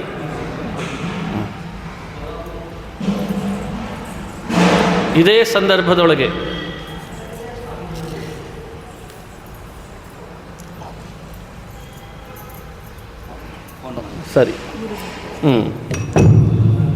ಇದೇ ಸಂದರ್ಭದೊಳಗೆ ಭಾರತದ ಮತ್ತೊಂದು ಕಡೆಯಲ್ಲಿ ನಡೀತಾ ಇದ್ದಂಥ ವಿಚಿತ್ರವಾದ ಪ್ರಸಂಗವನ್ನು ಹೇಳ್ತಾರೆ. ಅದನ್ನು ನಾವು ಕೇಳಬೇಕು. ನೋಡಿ, ಹೇಗೆ ಭಾರತವನ್ನು ಲೂಟಿ ಮಾಡಬೇಕು, ದುರಾಡಳಿತ ನಡೆಸಬೇಕು, ಸ್ವಾರ್ಥದಿಂದ ವಂಚನೆ ಮಾಡಬೇಕು ಅಂತೆಲ್ಲ ಹೊರಟಿದ್ರು. ಅದನ್ನು ಹೇಳ್ತಾರೆ. ಆಶ್ಚರ್ಯ ಆಗ್ತದೆ ಕೇಳಿದರೆ ನಮಗೆ. ಆವಾಗಲೇ ಗಾಂಧಾರ ಅಂತ ಹೇಳಿದೆ, ಕಂದಹಾರ ಗಾಂಧಾರ ಅಂತ. ಗಾಂಧಾರ ದೇಶದೊಳಗೆ ಒಬ್ಬ ರಾಜ ಇದ್ದ. ಅವನಿಗೆ 2 ಮಕ್ಕಳು ಹುಟ್ಟಿದ್ರು. 2 ಮಕ್ಕಳಲ್ಲಿ ಒಬ್ಬಳು ಗಾಂಧಾರಿ ಅಂತ, ಅವಳಿಗೆ ಗಾಂಧಾರಿ ಅಂತ ಹೇಳಿ ಕರೀತಿದ್ರು. ಇನ್ನೊಬ್ಬ ಹುಟ್ಟಿದ್ದ, ಅವನಿಗೆ ಶಕುನಿ ಅಂತ ಹೆಸರಿಟ್ಟಿದ್ದ. ಅವನ ಹೆಸರೇ ಶಕುನಿ ಅಂತ. ಶಕುನಿ ಅಂತ ಇಟ್ಟಿದ್ದರಿಂದ ಅವನು ಮಾಡಬಾರ್ದದ್ದೆಲ್ಲ ಮಾಡ್ತಿದ್ದ. ಅವನು ಯಾರು? ದೇವದಾನವರು ಯುದ್ಧ ಮಾಡ್ತಾ ಇರುವಾಗ ದ್ವಾಪರ ಅನ್ನೋ ಹೆಸರಿನ ಒಬ್ಬ ದೈತ್ಯ ಭೂಮಿಯಲ್ಲಿ ಅವನಿಗೆ ಶಕುನಿ ಅಂತ ಹೆಸರಿಟ್ಟರು. ಅವನು ಸಂಚು ರೂಪಿಸ್ತಾ ಇದ್ದ. ಅವನ ಸ್ವಭಾವ ಏನು? ನಾಸ್ತಿಕತೆಯನ್ನು ಜಗತ್ತಿನಲ್ಲಿ ಹರಡೋದು ಅವನ ಸ್ವಭಾವ ಆಗಿತ್ತು. ನಾಸ್ತಿಕ್ಯ ರೂಪ ದ್ವಾಪರ ನಾಮಧೇಯ ಅಂತ ವಿವರಣೆ ಕೊಡ್ತಾರೆ. ನಾಸ್ತಿಕತೆಯನ್ನು ನಾಸ್ತಿಕತೆ ಅಂತ ಹೆಸರಿಟ್ಟು ಹರಡ್ತಿರಲಿಲ್ಲ, ಧರ್ಮದ ಹೆಸರಿನಲ್ಲಿ ನಾಸ್ತಿಕತೆಯನ್ನು ಹರಡ್ತಿದ್ನಂತೆ. ಇದು ಶಕುನಿಯ ಸ್ವಭಾವ. ಯಾರಿಗೂ ಅರ್ಥ ಆಗಲ್ಲ ಅವನ ಸ್ವಭಾವ ಮೇಲ್ನೋಟಕ್ಕೆ. ಆತ ಏನು ಮಾಡಿದ? ಭಾರತ ದೇಶದೊಳಗೆ ರಾಜ್ಯದ ಆಡಳಿತ ತನ್ನ ಅಧಿಕಾರಕ್ಕೆ ಬರಬೇಕಾದ್ರೆ ಏನು ಮಾಡಬೇಕು ಯೋಚನೆ ಮಾಡ್ತಾ ಇದ್ದ. ಯಾವಾಗ ಗಾಂಧಾರಿಯನ್ನು ಧೃತರಾಷ್ಟ್ರನಿಗೆ ಮದುವೆ ಮಾಡಿಸಿದ್ರು ಭೀಷ್ಮಾಚಾರ್ಯರು, ಸಿಕ್ತು ನನಗೆ ಹಸ್ತಿನಾವತಿ ಆಡಳಿತ ಅಂತ ಅಂದ್ಕೊಂಡಂತ. ಹಸ್ತಿನಾವತಿ ಅಂದರೆ ಆ ಕಾಲದಲ್ಲಿ ಕುರುವಂಶ ಬಹಳ ದೊಡ್ಡ ಪರಂಪರೆಯಿಂದ ಬಂದ ರಾಜಧಾನಿಯಾಗಿತ್ತು. ಅದರ ಆಳ್ವಿಕೆ ನಡೆಸಿದವರೆಲ್ಲ ಭರತ ವಂಶದವರು. ಭರತನು ಅಲ್ಲೇ ಬಂದಿದ್ದ. ದುಷ್ಯಂತ, ಶಕುಂತಲೆಯಲ್ಲಿ ಬಂದ ಭರತ ಎಲ್ಲ ಅದರ ಆಡಳಿತ ನಡೆಸಿದವರು. ಬಹಳ ದೊಡ್ಡ ಪರಂಪರೆ. ಅದು ನನಗೆ ಸಿಕ್ತು ಅಂತ ಅಂದ್ಕೊಂಡಂತೆ. ಶಕುನಿ ಒಂದೆಡೆ ಗಾಂಧಾರ ದೇಶ, ಇನ್ನೊಂದೆಡೆ ಗಾಂಧಾರಿ ಹಸ್ತಿನಾವತಿಗೆ ಬಂದ ಮೇಲೆ ಹಸ್ತಿನಾವತಿ ಆಡಳಿತದಲ್ಲಿ ಕೆಲಸ ಮಾಡಲಿಕ್ಕೆ ಶುರು ಮಾಡಿದ್ದಂತೆ. ಅವನು ದ್ವಾಪರ ಅನ್ನುವಂಥ ಒಬ್ಬ ದೈತ್ಯ ಅಂತ ವಿವರಣೆ ಕೊಡ್ತಾರೆ. ಸರಿ, ಗಾಂಧಾರಿ ಗರ್ಭಿಣಿ ಆದಳು. ಗಾಂಧಾರಿ ಗರ್ಭಿಣಿ ಆದಾಗ ಆ ಗರ್ಭದೊಳಗೆ ಮಕ್ಕಳು ಯಾರು ಹುಡ್ತಾರೆ ಅಂತ ನೋಡಿದರೆ ಕಾಡಿನಲ್ಲಿ ಪಾಂಡುರಾಜನ ಹೆಂಡತಿ ಕುಂತಿ ಯಮಧರ್ಮರಾಜನನ್ನು ಮಗನನ್ನಾಗಿ ಪಡೆದ್ಲು, ಯುಧಿಷ್ಠಿರನನ್ನು. ಅರೇ, ಧೃತರಾಷ್ಟ್ರನ ತಮ್ಮನ ಹೆಂಡತಿ ಮೊದಲು ಮಗುವನ್ನು ಪಡೆದ್ಲ, ಸಹಿಸ್ಲಿಕ್ಕಾಗಲಿಲ್ಲ. ಮೇಲಾಗಿ ಗರ್ಭದೊಳಗಿದ್ದಂಥ ಎಲ್ಲ ಒಳಗೇನೆಲ್ಲ ಇದ್ರಲ್ಲ ಅವರು ಸಾಧಾರಣರಿರಲಿಲ್ಲ. ಅವರು ಯಾರು ಅಂತ ಅನ್ನೋದು ಇದರಿಂದಲೇ ತೋರಿಸ್ತಾರೆ. ಗರ್ಭದೊಳಗಿದ್ದವರ ಪ್ರಭಾವ ತಾಯಿಯ ಮೇಲೆಯೂ ಎಷ್ಟಿರ್ತದೆ ಅಂತ. ತಾಯಿಯ ಪ್ರಭಾವ ಗರ್ಭದೊಳಗಿದ್ದವ್ರ ಮೇಲೆ, ಗರ್ಭದೊಳಗಿದ್ದವರ ಪ್ರಭಾವ ತಾಯಿಯ ಮೇಲೆ. ಕುಂತಿ ಮೊದಲು ಮಗುವನ್ನು ಪಡೆದ್ಲಲ್ಲ ಅಂತ ತನ್ನ ಹೊಟ್ಟೆಯನ್ನು ಒಡೆದುಕೊಂಡ್ಲಂತೆ. ಇಡೀ ಗರ್ಭಕ್ಕೆ ಗರ್ಭ ನುಚ್ಚು ನೂರಾಗಿಬಿಡ್ತು. ಹಸ್ತಿನಾವತಿಯ ಸಾಮ್ರಾಜ್ಯ ಬೆಳಿಬೇಕು, ಉಳಿಬೇಕು ಅಂತ ಯಾರಿಂದ ಆಗಬೇಕಿತ್ತೋ ಆ ಗರ್ಭ ನುಚ್ಚು ನೂರಾಗಿ ಕೆಳಗೆ ಬಿತ್ತು. ವೇದವ್ಯಾಸರು ಪ್ರಕಟರಾದರು. 101 ಗಡಿಗೆಗಳನ್ನು ತರಿಸಿದರು. ನುಚ್ಚು ನೂರಾದ ಆ ಎಲ್ಲ ಗರ್ಭವನ್ನು ಒಂದೊಂದು ಗರ್ಭದಲ್ಲಿ ತುಪ್ಪ ತುಂಬಿದರು, ಮಡಿಕೆಗಳಲ್ಲಿ ತುಪ್ಪ ತುಂಬಿದರು. ಕೆಲವು ಔಷಧಿಗಳ ಬಳ್ಳಿಗಳನ್ನು ಸೇರಿಸಿಸಿದರು. 101 ಮಡಿಕೆಗಳಲ್ಲಿ ತುಂಬಿಸಿಟ್ಟು ಒಂದೊಂದರಂತೆ ಅಲ್ಲೇ ಗರ್ಭದ ರಕ್ಷಣೆ ಆ ಮಡಿಕೆ ಒಳಗೆ ಒಂದೊಂದರಂತೆ ಅದನ್ನು ಹುಟ್ಟೋ ಹಾಗೆ ಮಾಡಿದರು. ಅಲ್ಲಿ ಹುಟ್ಟಿದ ಮೊದಲನೇ ಮಗನೇ ದುರ್ಯೋಧನ ಅಂತಾಯಿತು. ಅವನು ಯಾರು? ಈಗ ನಡೀತಿರೋ ಕಲಿ ಅಂತ ನಾನೇನು ಈ ಯುಗದ ವಿವರಣೆ ಕೊಡ್ತೇವೆ, ಅವನೇ ಮೊದಲು ಹಸ್ತಿನಾವತಿಯಲ್ಲಿ ಗಾಂಧಾರಿಯ ಹೊಟ್ಟೆಯಲ್ಲಿ ಹುಟ್ಟಿ ಬಂದ ದುರ್ಯೋಧನ ಅಂತ ಆದನಂತೆ. ಅವನ ಉದ್ದೇಶ ಏನು? ಅವನ ಸ್ವಭಾವ ಏನು? ಅವಂದು ಇದೆ ದೇವದ್ವೇಷ, ಧರ್ಮದ್ವೇಷ. ಸ್ವಭಾವ ಏನು? ತಾನೊಬ್ಬನೇ ದೇವರನ್ನ, ಧರ್ಮವನ್ನು ದ್ವೇಷಿಸೋದಲ್ಲದೆ ತನ್ನ ಆಡಳಿತಾತ್ಮಕವಾಗಿ ಧರ್ಮದ್ವೇಷವನ್ನು ಹುಟ್ಟಿಸುವಂಥ ಸ್ವಭಾವ ಕಲಿದಂತೆ. ಅವನು ಕಲಿ. ಸೋದರ ಮಾವ ದ್ವಾಪರ ಶಕುನಿ ಅಳಿಯ ಯಾರಾಗಿಬಿಟ್ಟಿದ್ದಾನಂತೆ? ಕಲಿಯಾದ. ತ್ರೇತಾಯುಗದಲ್ಲಿ ರಾವಣನಿಗೆ 2 ಮಕ್ಕಳಿದ್ದರು. ಒಬ್ಬ ಅಕ್ಷಕುಮಾರ, ಇನ್ನೊಬ್ಬ ಇಂದ್ರಜಿತ್ ಅಂತ. ನಿಕುಂಭಿಲ ಅಂತ ಒಂದು ಗುಹೆ ಒಳಗೆ ವಾಮಾಚಾರದಿಂದ ಹೋಮ ಮಾಡಿ ಪದೇ ಪದೇ ರಾಮನ ಸೈನ್ಯ ಅಂದರೆ ವಾನರ ಸೈನ್ಯದ ಮೇಲೆ ಇಂದ್ರಜಾಲದ ಮೂಲಕ ಬೇರೆ ಬೇರೆ ಸಂಮೋಹನಾಸ್ತ್ರಗಳಿಂದ ರಾಮನ ವಿರುದ್ಧ ಹೋರಾಡಿದಂಥ ಇಂದ್ರಜಿತ್ತು ಸತ್ತೋಗಿದ್ದ. ರಾಮ ಲಕ್ಷ್ಮಣರು ಯುದ್ಧ ಮಾಡಿ ಅವನನ್ನು ಕೊಂದು ಹಾಕಿದ್ರು.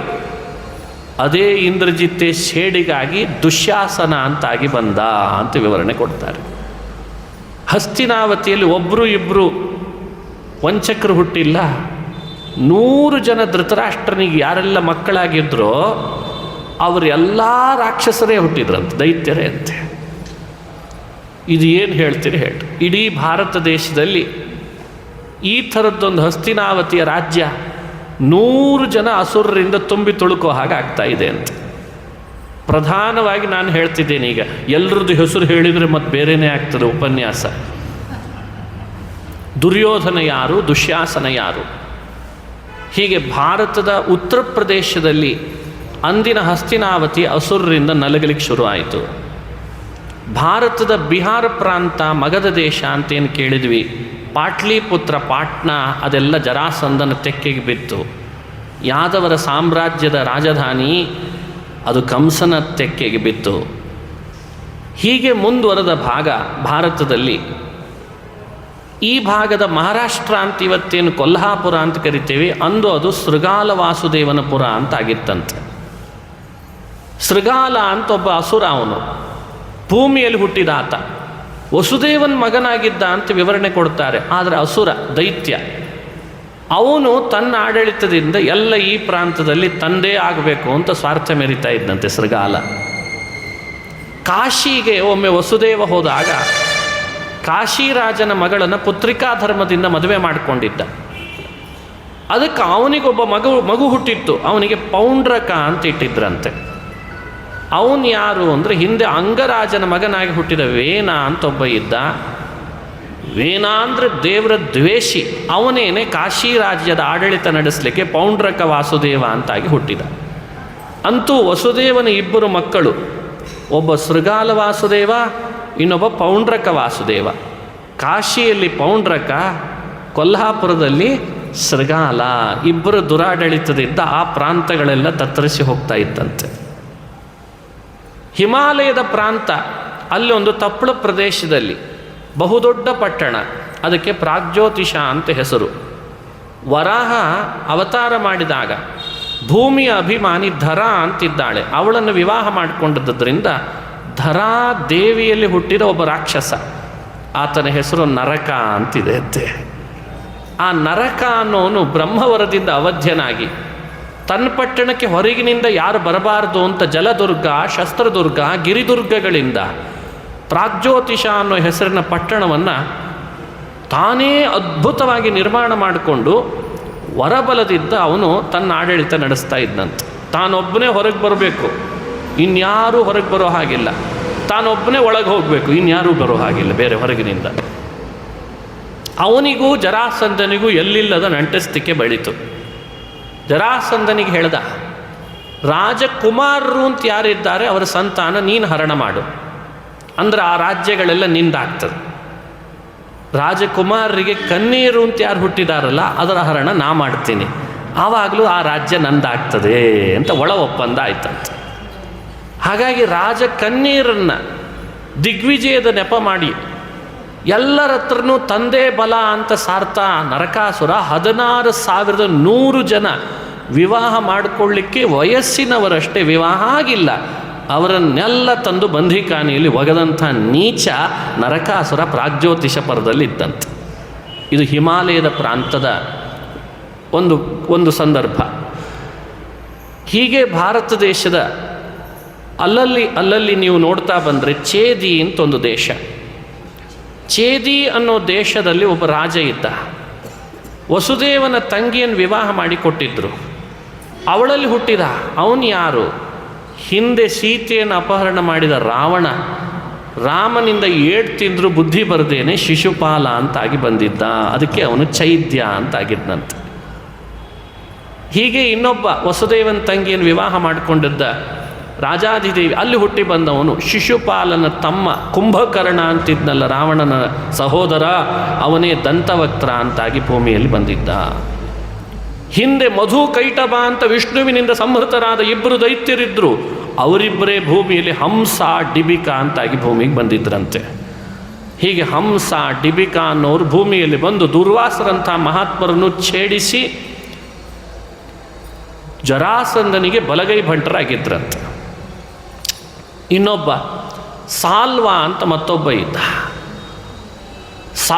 ಸಾಲ್ವ ಭೂಪತಿ, ಅವನೂ ಕೂಡ ಇದೇ ಉತ್ತರ ಭಾರತದ ಪ್ರಾಂತದ ರಾಜನಾಗಿ ಜರಾಸಂಧನ ಹೇಳದಂತೆ ಕೇಳ್ಕೊಂಡು ಬಿದ್ದಿದ್ದಂತೆ. ಹಿರಣ್ಯಕಶಿಪುವಿನ ಕಾಲದಲ್ಲಿ ಒಬ್ಬ ಇಲ್ವಲ ಅಂತಿದ್ದ. ವಾತಾಪಿ ಅಂತ ಅವನಿಗೆ ಒಬ್ಬ ಸಹೋದರ ಇದ್ದ. ಎಷ್ಟು ಹಿಂದಿನ ರಾಕ್ಷಸರು ನೋಡ್ರಿ ಇವರೆಲ್ಲ. ಅವರೆಲ್ಲ ಕಾದು ಕುಳಿತಿದ್ರು ಭಾರತ ಭೂಮಿಯಲ್ಲಿ ಕಲಿಯುಗ ಹತ್ರ ಬರಬೇಕು, ದ್ವಾಪರದ ಕೊನೆಯಲ್ಲಿ ನಾವೆಲ್ಲ ಭೂಮಿಯಲ್ಲಿ ಹುಟ್ಟಬೇಕು, ನಮ್ಮದೇ ಪಾರ್ಟಿ ಸರ್ಕಾರ ನಡೆಸಬೇಕು, ಎಲ್ಲ ಧರ್ಮ ನಾಶ ಮಾಡಬೇಕು, ಸ್ವಾರ್ಥ ಮೆರಿಬೇಕು, ಪ್ರಜೆಗಳೆಲ್ಲ ನಮ್ಮ ತೆಕ್ಕೆಗೆ ಬೀಳಬೇಕು, ದೇವರು ಅಂದರೆ ನಾವೇ ಆಗಬೇಕು, ಪ್ರಜೆಗಳು ನಮ್ಮನ್ನು ಮನೆಯೊಳಗೆ ಇಟ್ಟುಕೊಂಡು ಪೂಜಿಸಬೇಕು, ಆರಾಧಿಸಬೇಕು, ದೇವತೆಗಳೆಲ್ಲ ನಮ್ಮ ಕೈ ಕೆಳಗೆ ಅಧೀನರಾಗಿರಬೇಕು, ಇಂದ್ರಾದಿಗಳು. ಅಂಥ ಬ್ರಹ್ಮದೇವರ ವರ, ಶಿವನ ವರ ಪಡ್ಕೊಂಡು ನಮ್ಮ ಆಡಳಿತ ನಡೆಸಬೇಕು ಅಂತ ಬಂದವರು ಇವರೆಲ್ಲ. ಹಾಗಾಗಿ ಇಡೀ ಭಾರತ ಭೂಮಿಯ ಪ್ರತಿ ಹಂತದಲ್ಲಿಯೂ ಕೂಡ ಇಂತಿಂಥವರೇ ರಾಜರಾಗಿ ಆಳ್ವಿಕೆ ಶುರು ಮಾಡಿಬಿಟ್ಟಿದ್ದಾರಂತೆ. ಹಂಸ ಡಿಬಿಕರು ಒಂದೆಡೆ, ವಿದರ್ಭ ಅಂತ ಒಂದು ದೇಶ. ವಿದರ್ಭ ದೇಶದಲ್ಲಿ ಆಡಳಿತ ನಡೆಸ್ತಿದ್ದವನು ಭೀಷ್ಮಕ ಅಂತ ರಾಜ. ಆ ಭೀಷ್ಮಕನಿಗೆ ಮಕ್ಕಳಾಗಿ ಬಂದ್ರಂತೆ. ಅದರಲ್ಲಿ ಒಬ್ಬ ಮಗ ರುಗ್ಮಿ ಅಂತ ಬಂದ. ಅವನು ಯಾರು? ಹಿರಣ್ಯಕಶಿಪುವಿನ ಕಾಲದ ಇಲ್ವಲನೇ ರುಗ್ಮಿಯಾಗಿ ಹುಟ್ಟಿದ್ದಂತೆ. ಅವನ ಹೆಸರು ಹೆಂಗಿದೆ ನೋಡಿ, ಇಲ್ವಲ್ಲ ಅಂತ. ಏನು ಹೇಳೋಣ ಅವನಿಗೆ? ಇಲ್ವಲ್ಲ ಅವನು ಭೂಮಿಯಲ್ಲಿ ರುಗ್ಮಿಯಾಗಿ ಹುಟ್ಟಿದ. ಹೀಗೆ ಇವರೆಲ್ಲ ನಾನು ನಿಮಗೇನು ಪಟ್ಟಿ ಕೊಡ್ತಿದ್ದೇನೆ, ಪ್ರಮುಖರ ಪಟ್ಟಿ ಅಂದರೆ ಏನರ್ಥ, ಇದು ಮೇಲ್ಮನೆ ಸದಸ್ಯರು ಅಂತ ಅರ್ಥ. ಪಂಚಾಯತ್ ಕಟ್ಟಿಯೊಳಗೆ ಜಿಲ್ಲಾಧ್ಯಕ್ಷನಾಗಲಿಕ್ಕೆ ಹೋರಾಟ ಮಾಡೋದು ಅವ್ರು ಬೇರೆ. ಮತ್ತೆ ಅಲ್ಲಿ ಮತ್ತೆ ಲಂಚ ಕೊಟ್ಟು ನಾ ಅಧ್ಯಕ್ಷ ಆಗ್ತೀನಿ ನೀ ಆಗು ಚೇಚೆ ಅದನ್ನೇ ದೊಡ್ಡ ಗದ್ದಲ ಹಾಕಿ ಇವ್ರು ಹೊಡೆದು ಇವ್ರಿಗೆ ಅವ್ರು ಹೊಡೆದು ಅದು ಒಳಗೆ ನಡೀತಿತ್ತು. ಅದನ್ನು ಹೇಳ್ತೀನಿ, ಸ್ವಲ್ಪ ಸ್ವಲ್ಪ ಹೇಳಿರ್ತೀನಿ, ಸುಮ್ಮನೆ ನಿಮಗೆ ಝಲಕ್ ಕೊಡೋದು ಅಂತ ಇರ್ತದಲ್ಲ ಅಷ್ಟೇ ಹೇಳಿ ನಾನು. ಈ ಪುರಾಣ ವಿರಾಟ ನಗರ ಅಂತಿತ್ತು. ವಿರಾಟ ನಗರದ ಆಡಳಿತವನ್ನು ನೋಡ್ತಿದ್ದವನು ವಿರಾಟ ರಾಜ. ಅವನ ಹೆಂಡತಿ ಸುದೇಶ್ನೆ ಅಂತಿದ್ಲು. ಸುದೇಶ್ನೆಯ ತಮ್ಮ ಒಬ್ಬ ಇದ್ದ. ಆ ತಮ್ಮನ ಹೆಸರು ಕೀಚಕ ಅಂತ. ಅವನಿಗೆ ಬ್ರಹ್ಮದೇವರ ವರ. ಹೀಗಾಗಿ ವಿರಾಟ ದೇವಭಕ್ತನಾದರೂ ಹೆಂಡತಿ ಸಲುವಾಗಿ ಕೀಚಕನನ್ನು ಇಟ್ಟುಕೊಂಡಿದ್ದ. ಕೀಚಕ ಒಬ್ಬ ಮಲ್ಲ. ಅವನ ಜೊತೆಗಿದ್ದ ತಮ್ಮಂದರು ಅವರು 100 ಜನ ಇದ್ದರು, ಒಬ್ಬರಲ್ಲ. ಅದಕ್ಕೆ ಅವ್ರ ಹೆಸರಿಗೆ ಗುಂಪಿಗೆ ಕೀಚಕ ಅಂತ ಹೆಸರಂತೆ. ಎಲ್ಲಿ ಹೋದರೂ 100 ಜನ ಹೋಗ್ತಿದ್ರಂತೆ. ಅಂಥ ದೊಡ್ಡ ಮಲ್ಲ ಸುದೇಶ್ನೆಯ ಸಲುವಾಗಿ ಕೀಚಕರನ್ನು ತನ್ನ ರಾಜ್ಯಕ್ಕೆ ಬರಮಾಡಿಕೊಂಡದ್ದಕ್ಕೆ ಇಡೀ ವಿರಾಟ ದೇವಭಕ್ತನಾದರೂ ಅಸುರನ ವಶನಾಗಿ ಆಡಳಿತ ನಡೆಸೋ ಹಾಗಾಗಿತ್ತಂತೆ. ಇನ್ನೊಂದೆಡೆಯಲ್ಲಿ ಕಿರ್ಮೀರ ಅಂತ ಒಬ್ಬ ಇದ್ದ. ಕೆಲವರು ನಾಡಿನ ಆಡಳಿತ ನೋಡ್ಕೋತಿದ್ರು, ಕೆಲವರು ಕಾಡಿನ ಆಡಳಿತ ನೋಡ್ಕೋತಿದ್ರಂತೆ. ಬಕ ಅಂತ ಒಬ್ಬ, ಅವನು ಕಾಡಿನ ವ್ಯವಸ್ಥೆ ಎಲ್ಲ ಅವನು ನೋಡು. ಕಾಮ್ಯಕ ಅನ್ನೋ ವನದಲ್ಲಿ ಅವನಿದ್ದ ಬಕ. ಏಕಚಕ್ರ ನಗರ ಅಂತಿತ್ತು, ಅದರದ್ದೆಲ್ಲ ವ್ಯವಸ್ಥೆ. ನಾಡಿನೊಳಗೆ ಏನೇ ನಡಿಬೇಕಾದ್ರೂ ಕಾಡಿನಲ್ಲಿ ಇವ ಆದೇಶ ಹೊರಡಿಸ್ಬೇಕಂತೆ. ಬಕಾಸುರ, ಹಿಡಿಂಬ, ಅವರದೆಲ್ಲ ಕಾಡಿನ ವ್ಯವಸ್ಥೆ ನೋಡೋರು ಅವರೆಲ್ಲ. ಅಂದರೆ ಈಗೆಲ್ಲ ಹೇಳ್ತಾರೆ ನಕ್ಸಲೈಟ್ಸ್ ವ್ಯವಸ್ಥೆ ಅಂತ. ನಮ್ಮ ಕಾಲದಲ್ಲಿ ನಕ್ಸಲೈಟ್ಸನ್ನು ಮುಖ್ಯವಾಹಿನಿಗೆ ತಂದ್ವಿ, ಇವರೇ ದೊಡ್ಡ ನಕ್ಸಲೈಟ್ ಆದಂಗೆ ಆಗಿರ್ತಾರೆ. ಇನ್ನು ಮುಖ್ಯವಾಹಿನಿಗೆ ಯಾರನ್ನು ತಂದರೋ ಯಾರನ್ನು ಕಳಿಸಿದ್ರೋ ಬೇಡ ಕಥೆ ಅದು. ಹಂಗೆ ಇವರೆಲ್ಲ ಕಾಡಿನಲ್ಲಿದ್ದವ್ರು. ಹಿಡಿಂಬ ಹೆಸರು ಹೆಂಗಿತ್ತು ನೋಡ್ರಿ, ಹಿಡಿಂಬ ಅಂತ. ಇದು ಯಾವುದೋ ಜಿಂಬಾಬ್ವೆದ ಕಡೆಯಿಂದ ಬಂದವನಂದು ಇದ್ದಾನಿವ. ಅವರೆಲ್ಲ ಕಾಡಿನೊಳಗೆ ಇಂಥ ರಾಕ್ಷಸರು ಅಲ್ಲಿ ತಮ್ಮ ಸ್ವಾರ್ಥ ಮೆರಿತಾ ಇದ್ದರು, ನರಭಕ್ಷಕರಾಗಿದ್ದರು. ಬೇಕು ಅಂತಂದಾಗ ನಾಡಿಗೆ ಬಂದು ನರರನ್ನು ತಂದು ಹಿಂಸಿಸಿ ಬೇಡ ಅನಿಸಿದ ಕೂಡಲೇ ಮತ್ತೆ ಕಾಡಿಗೆ ಹೋಗಿ ವಾಸ ಮಾಡಿಬಿಡ್ತಿದ್ರಂತೆ. ಇದು ಹಿಡಿಂಬ, ಕಿರ್ಮೀರ, ಬಕ. ಇಲ್ಲಿ ನೋಡಿದರೆ ವಿರಾಟ ನಗರದಲ್ಲಿ ಕೀಚಕ. ಇಡೀ ಭಾರತದ ಒಂದಿಷ್ಟು ಚಿತ್ರಣ ಕೊಡ್ತಿದ್ದೇನೆ. ಇವ್ರ ಕೈ ಕೇಳೊಳಗೆ ಈ ಕಂಸ ಇದ್ದ. ಉದಾಹರಣೆ ಕೊಡ್ತೀನಿ ನೋಡಿ. ಜಿಲ್ಲಾ ಪಂಚಾಯತ್ ಅಧ್ಯಕ್ಷ ಯಾರಾಗಿದ್ದರು? ಒಬ್ಬಳು ಲೇಡಿ ಇದ್ಲಂತವಳು. ಅವಳು ಅಂದರೆ ಏನು, ಕಂಸ ಏನು ಹೇಳಿದರೂ ಕೂಡ ಅವಳ ಮೂಲಕವಾಗಿ ಆಗ್ತಿತ್ತು. ಅವಳೇ ಪೂತನ ಅಂತಿದ್ಲಂತ. ಅಂದರೆ ಅವಾಗಿಂದ ಮಹಿಳಾ ಪ್ರಾಧಾನ್ಯತೆ ಇದೆ ಅಂತ ಅರ್ಥ ಆಗ್ತದೋ ಇಲ್ಲೋ? ಸುಮ್ಮನೆ ಯಾಕಿಲ್ಲ ಅಂತೀರಿ ಅಂತ. ಅವಳು ನೋಡ್ರಿ, ಎಲ್ಲ ಕಂಸನನ್ನು ನೋಡ್ಕೊಳ್ಳೋದ್ರಿಂದ ಹಿಡಿದು, ಬೆಳೆಸಿದ್ರಿಂದ ಹಿಡಿದು, ಸಾಕಿದ್ರಿಂದ ಹಿಡಿದು ಎಲ್ಲ ಅವಳೇ ಮಾಡ್ತಿದ್ಲಂತ. ಅಲ್ಲ, ಈಗೂ ನಮ್ಮ ದೇಶದಲ್ಲಿ ಒಬ್ಳು ಹೆಣ್ಮಗಳೇ ಮಾಡ್ತಿದ್ಲು ಅಂತ ಕೇಳಿದ್ವಿ ಕಥೆ ನಾವು. ಏನು ಆಡಳಿತ ನಡೆಸಿದ್ರಪ್ಪ ಬಾಬಾ, 70 ವರ್ಷ ನಡೆಸಿಬಿಟ್ರು ನೋಡ್ರಿ. ಆ ಕಾಲದಲ್ಲಿ ಕಂಸನ ಸಾಕು ತಾಯಿ ಅಂತ ಅವಳು. ತಾಯಿ ಸಾಕಲಿಲ್ಲ, ಇವಳೇ ಸಾಕಿದ್ಲಂತೆ. ಅದಕ್ಕೆ ಎಲ್ಲ ಅವಳ ಕೈ ಕೆಳಗಿತ್ತು. ಅವಳ ಕೈ ಕೆಳಗೆ ಶಕಟ ಅಂತ ಒಬ್ಬ ಇದ್ದ. ಒಂದು ರಾಕ್ಷಸ, ಅಸುರ. ಆ ಪೂತನೆ ಏನು ಹೇಳ್ತಾಳೆ ಮಾಡೋ, ಕಂಸ ಏನು ಹೇಳ್ತಾನೆ ಅದು ಮಾಡಬೇಕು. ಅಂದರೆ ತಾಲೂಕು ವ್ಯವಸ್ಥೆ. ಈ ತಾಲೂಕು ಬೇರೆ, ಅಲ್ಲಿ ಪಂಚಾಯತ್ ಕಟ್ಟಿ ಬೇರೆ, ರಾಜ್ಯ ಮಟ್ಟದ ಬೇರೆ, ರಾಷ್ಟ್ರ ಮಟ್ಟದ ಬೇರೆ ಅಂತ ಇರ್ತಿತ್ತಲ್ಲ. ಹಾಗೆ ಒಂದೇ ಒಂದು ರಾಜ್ಯದೊಳಗೆ ಆಳ್ವಿಕೆ ರಾಜ ನಡೆಸ್ತಿದ್ರೆ ಅವನ ಕೈ ಕೆಳಗಿದ್ದ ಎಲ್ಲ ರಾಕ್ಷಸರು, ಅಸುರರು ಸಣ್ಣ ಮಟ್ಟದ್ದು ಎಲ್ಲೆಲ್ಲಿ ಭುಗಿಲು ಎಬ್ಬಿಸ್ಬೇಕು ಅವು ಮಾಡ್ತಿದ್ವಂತ. ಹೀಗೆ ಎಲ್ಲ ಕಡೆಯಲ್ಲಿ ಅಸುರದ್ದೇ ಆಡಳಿತ ಶುರು ಆಗಿಬಿಟ್ಟಿದೆ. ಈಗ ಏನು ಮಾಡ್ಬೇಕು ಹೇಳಿ? ಇಷ್ಟು ಭೂಮಿ ಒಳಗೆ ರಾಕ್ಷಸರು ಭೂಮಿಯನ್ನು ಆಳ್ತಾರೆ, ಅಧರ್ಮ ನಡೆಸ್ತಾರೆ, ಅನ್ಯಾಯ ನಡೆಸ್ತಾರೆ, ವಂಚನೆ ಮಾಡ್ತಾರೆ, ಕೊಲೆ ಸುಲಿಗೆ ಪಾತಕಗಳನ್ನು, ಸ್ವಾರ್ಥವನ್ನು ಮೆರಿತಾರೆ. ಅಂದರೆ ಭೂಮಿ ಏನು ಮಾಡಬೇಕು? ಇಷ್ಟು ಎಲ್ಲ ಕಡೆ ಆದದ್ದನ್ನು ನೋಡಿ ಭೂಮಿ ಯೋಚನೆ ಮಾಡ್ತದೆ, ನಾನು ಇನ್ನು ದೇವರನ್ನು ಶರಣಾಗದಿದ್ರೂ ಉಪಾಯ ಇಲ್ಲ. ಅವಳೇ ಗೋರೂಪಳಾಗಿ ಭಗವಂತನ ಬಳಿಗೆ ಬಂದು ಬ್ರಹ್ಮ ರುದ್ರ ದೇವತೆಗಳನ್ನು ಮುಂದೆ ಮಾಡಿಕೊಂಡು ಕ್ಷೀರ ಸಮುದ್ರದ ತೀರದಲ್ಲಿ ನಿಂತು ಸ್ತೋತ್ರ ಮಾಡ್ತಾಳೆ, ಸ್ವಾಮಿ ಈ ಭೂಭಾರವನ್ನು ಹರಣ ಮಾಡು ಅಂತ ಕೇಳಿಸಿದ್ಲಂತ. ಆಗ ಭಗವಂತ ಭೂಮಿಯಲ್ಲಿ ಭಾರ ಹರಣ ಮಾಡಲಿಕ್ಕೆ ನಾನೂ ಅವತಾರ ಮಾಡ್ತೇನೆ, ದೇವತೆಗಳೇ ನೀವು ಅವತಾರ ಮಾಡಿರಿ ಅಂತ ಆದೇಶ ಮಾಡಿದ. ಹಾಗಾಗಿ ದೇವತೆಗಳು ಕೆಲವರು ಕೃಷ್ಣಾವತಾರಕ್ಕಿಂತ ಪೂರ್ವದಲ್ಲಿ ಅವತಾರ ಮಾಡಿದರು, ಕೃಷ್ಣನಿಗಿಂತ ಮೊದಲು ಕೃಷ್ಣನ ನಂತರ ಕೆಲವರನ್ನು ಅವತಾರ ಮಾಡಲಿಕ್ಕೆ ಭಗವಂತ ಆದೇಶ ಮಾಡಿದ. ಅದಕ್ಕೆ ತಕ್ಕಂತೆ ಮಹಾಭಾರತ ಕಾಲದಲ್ಲಿ ಕೃಷ್ಣಾವತಾರಕ್ಕಿಂತ ಪೂರ್ವದಲ್ಲಿಯೂ ದೇವತೆಗಳು ಹುಟ್ಟಿ ಬಂದದ್ದಿದೆ. ಯುಧಿಷ್ಠಿರ, ಭೀಮಸೇನ ಕೃಷ್ಣನಿಗಿಂತ ಮೊದಲು ಜನಿಸಿದರು, ಬಲರಾಮ ಕೃಷ್ಣನಿಗಿಂತ ಮೊದಲು ಬಂದ ಅಂತ ಕಥೆ ಕೇಳ್ತೇವೆ, ಅಣ್ಣನಾದ ಅಂತ. ಕೆಲವರೆಲ್ಲ ಕೃಷ್ಣನ ನಂತರ ಬಂದರು, ಅರ್ಜುನ, ನಕುಲ, ಸಹದೇವ, ಹೀಗೆ ಕೃಷ್ಣನ ನಂತರನೂ ಕೆಲವರು ಹುಟ್ಟುವ ಹಾಗೆ ಭಗವಂತ ಮಾಡಿದ. ಇದು ಕೃಷ್ಣಾವತಾರದ ಪೂರ್ವಭಾವಿಯಾಗಿ ತಿಳ್ಕೊಳ್ಬೇಕಾದ ವಿಷಯಗಳಿವೆಲ್ಲ. ಇದು ಒಂದೆಡೆ.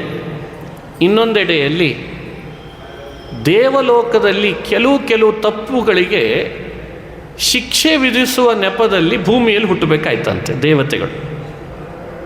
ಏನೋ ತಪ್ಪು ಮಾಡ್ತಿದ್ರು ದೇವಲೋಕದಲ್ಲಿ. ಓ, ಇಂಥ ತಪ್ಪು ಮಾಡಿದೆಯಾ ನೀನು, ನಿನ್ನನ್ನು ಭೂಮಿಗೆ ಕಳಿಸ್ತೇನೆ ನಡಿ ಅಂತ ಭೂಮಿಗೆ ಕಳಿಸ್ಬಿಡ್ತಿದ್ರು. ಈಗ ಸಿಟಿಯಲ್ಲಿ ಡಾಕ್ಟ್ರ್ ಇರ್ತಾರೆ, ಅವನು ದೊಡ್ಡ ತಪ್ಪು ಮಾಡ್ತಾನೆ, ಅವನಿಗೆ ಏನು ಶಿಕ್ಷೆ ಕೊಡಬೇಕು? ವಿಲೇಜಿಗೆ ಟ್ರಾನ್ಸ್ಫರ್ ಮಾಡಬೇಕಷ್ಟೆ, ಬೇರೆ ಏನಲ್ಲ. ಪನಿಷ್ಮೆಂಟ್ ಟ್ರಾನ್ಸ್ಫರ್ ಅಂತ ಇರ್ತದೋ ಇಲ್ಲೋ ಹಾಗೆ ದೇವಲೋಕದಲ್ಲಿದ್ದ ದೇವತೆಗಳಿಗೆ ಕೆಲವರಿಗೆ ಅಲ್ಲಿ ಮಾಡಿದ ತಪ್ಪಿಗೆ ಅಲ್ಲಿ ಶಿಕ್ಷೆ ಇಲ್ಲ, ಪನಿಷ್ಮೆಂಟ್ ಟ್ರಾನ್ಸ್ಫರ್ ಅಂತ ಭೂಮಿಗೆ ಕಳಿಸಿಬಿಡ್ತಾರಂತೆ.